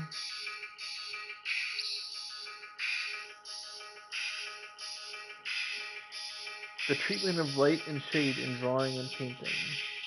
An effect of contrasted light and shadow created by light falling unevenly or from a particular direction on something.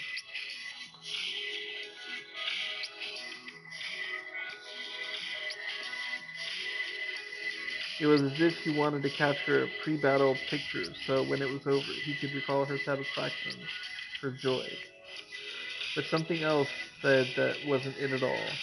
He couldn't let himself think about that. You go home the end of the earth. You go home the end of each shift. It was something all rookies learned, a motto that was supposed to keep you alive through whatever came your way on the streets. Don't focus on what can go wrong. Focus on getting home. They would. End of this mission, he and Jory would go home. Theo!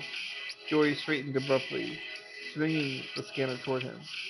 The screen swirled with colors, with data. Then it screeched. His heart jolted accordingly, and his gaze locked on movement behind her. A faint greenish glow swirled 25 feet down the beach from where they stood. He drew his G1 pistol as it became less translucent. It was easily 3 times as large as any he'd seen before. The Prime, Jory announced. Hold fire. Holy shit, said David, as 4 more green portals, smaller but solidifying quickly, suddenly popped into the air. Theo targeted the closest one and traced its edges with laser fire. Then, all hell broke loose. 2 of the smaller portals erupted, zombies slithering through them like oiled snakes going downhill. Laser fire spit from Warden's weapon, slashing at the remaining expanding portal.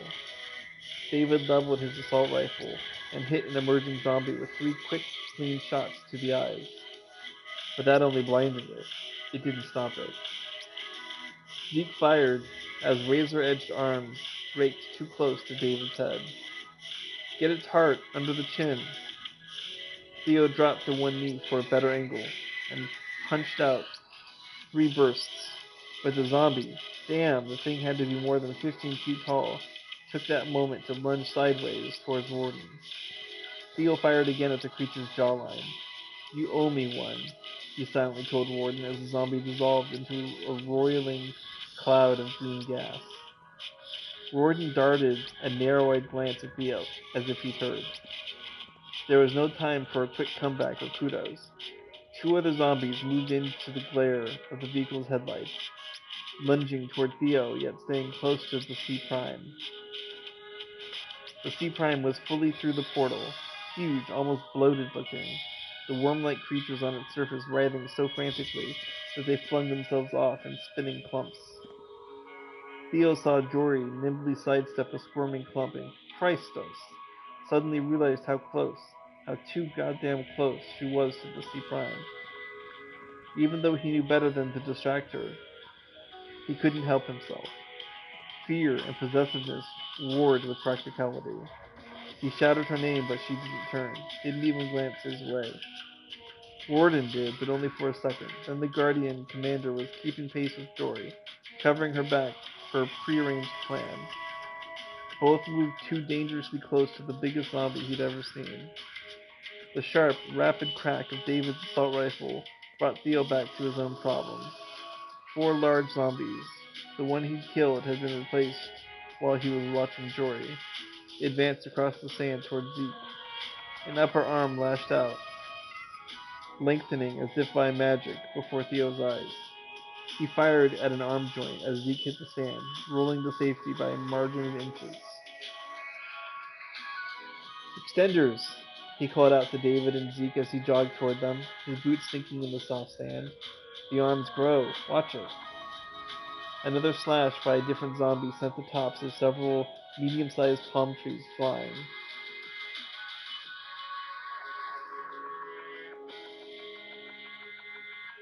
Theo ducked as fawns sailed past him, then straightened again, firing. He took out Zombie's topmost eye. The zombie reared back with a keening roar. Theo fired again.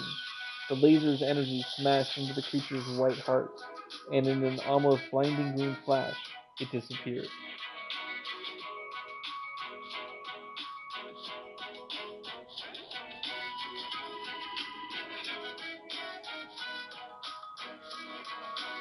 A larger one stepped up immediately in its place, its extenders filling the gap made by its missing partner.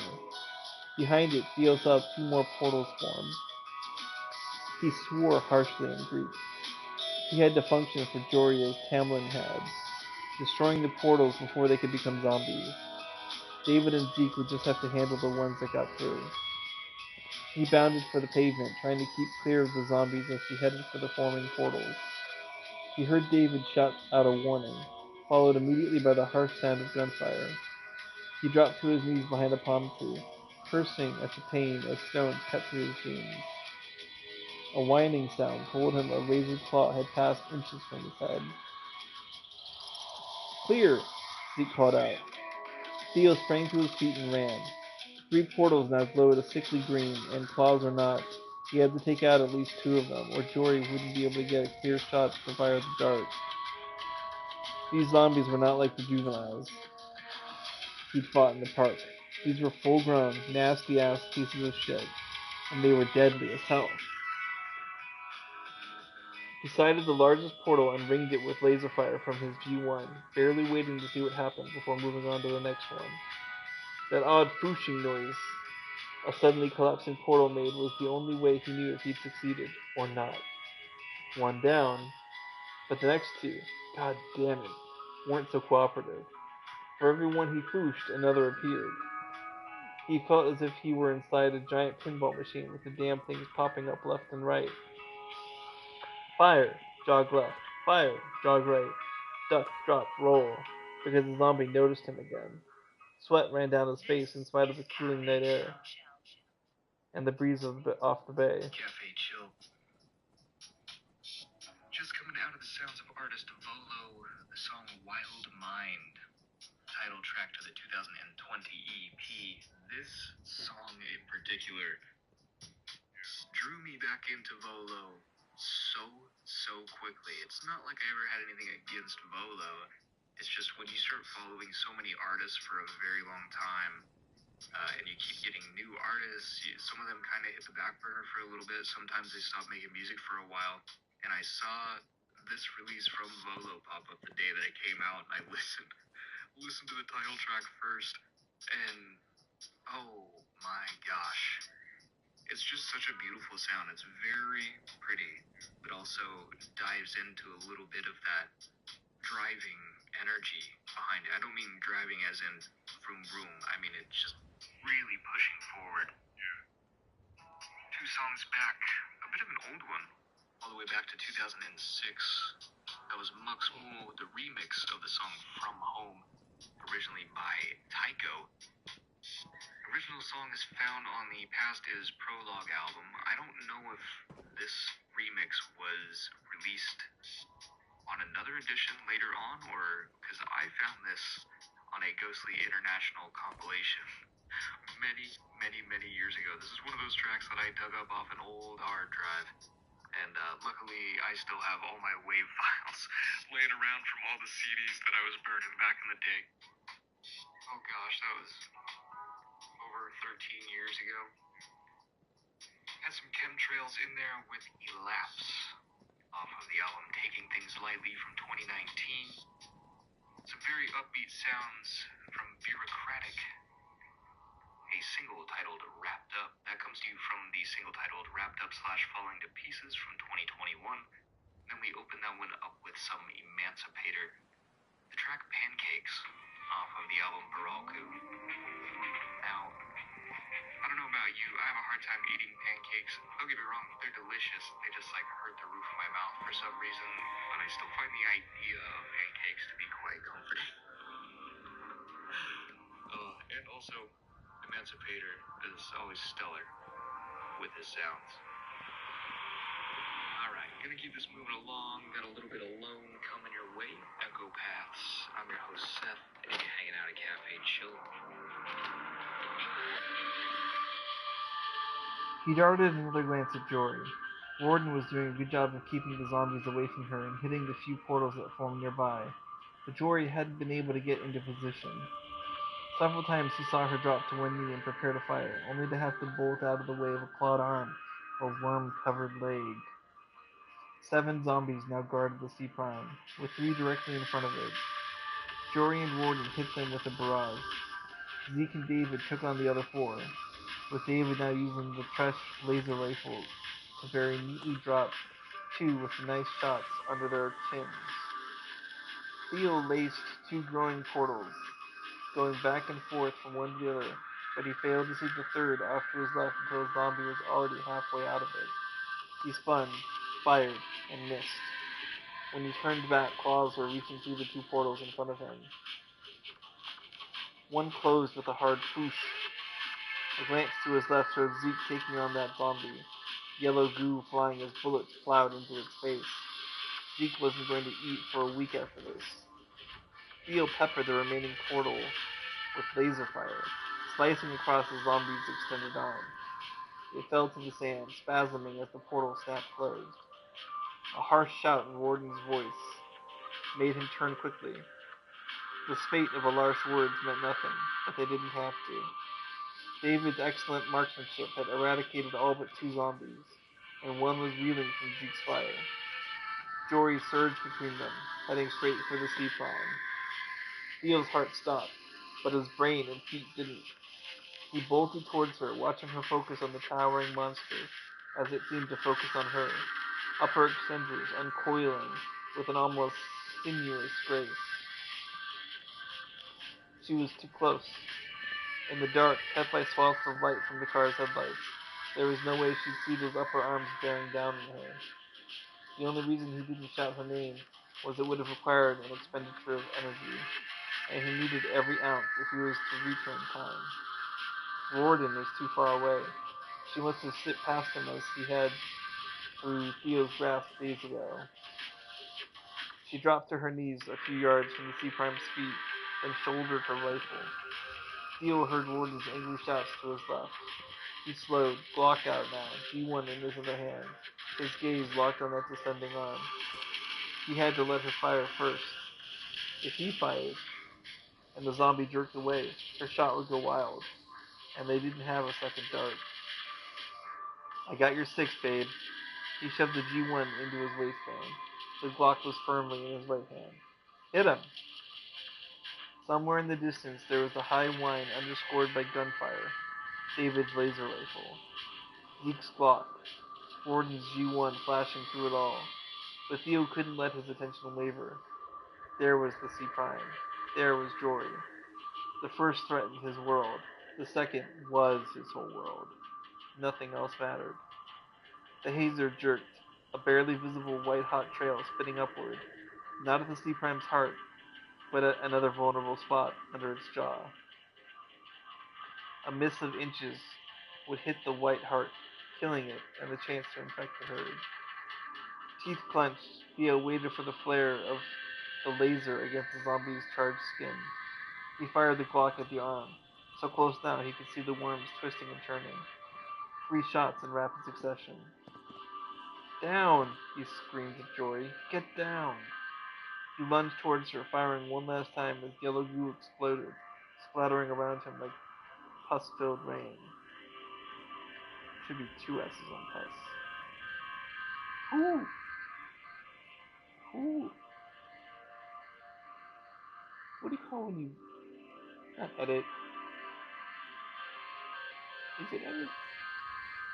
Who edited this book? There's so many spelling errors. He tackled her, covering her body with his, as something slammed hard into his back. He tensed, waiting for the searing pain of claws ripping through his flesh. But whatever it was bounced off, leaving him gasping, groaning, and very aware that he hurt like hell. But Jory was alive. Swearing a blue streak at him in a large. But she was alive. He glanced up. The C Prime towered over them, seeming stunned, one arm missing, the others splaying outward slowly. He didn't know what that meant. He didn't care. He pulled himself to his feet and her with him. No! He took his gaze off the zombie just long enough to catch a wicked grin playing over Jory's lips. It was the image he'd waited for. Did you... Then someone shouted, "Move, now!" Theo grabbed Jory's arm. They barreled back toward the vehicles, where Zeke and Warden fought with the last zombie. A piercing roar sounded behind them. It's working, Jory huffed out as they ran. The virus burns. The C Prime feels it. It will return to the herd. Seek healing. Kill them.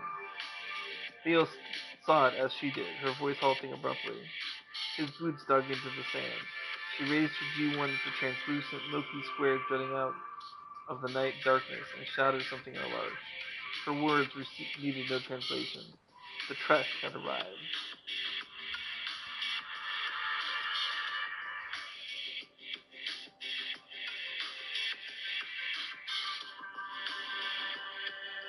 I can't do it. This book is so bad.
Wolves are cool.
Alright, this has been Broodwolf streaming Fallout 4 Survival, levels 31 to 33. Actually, I think it started at 32. I think I only gained one level. And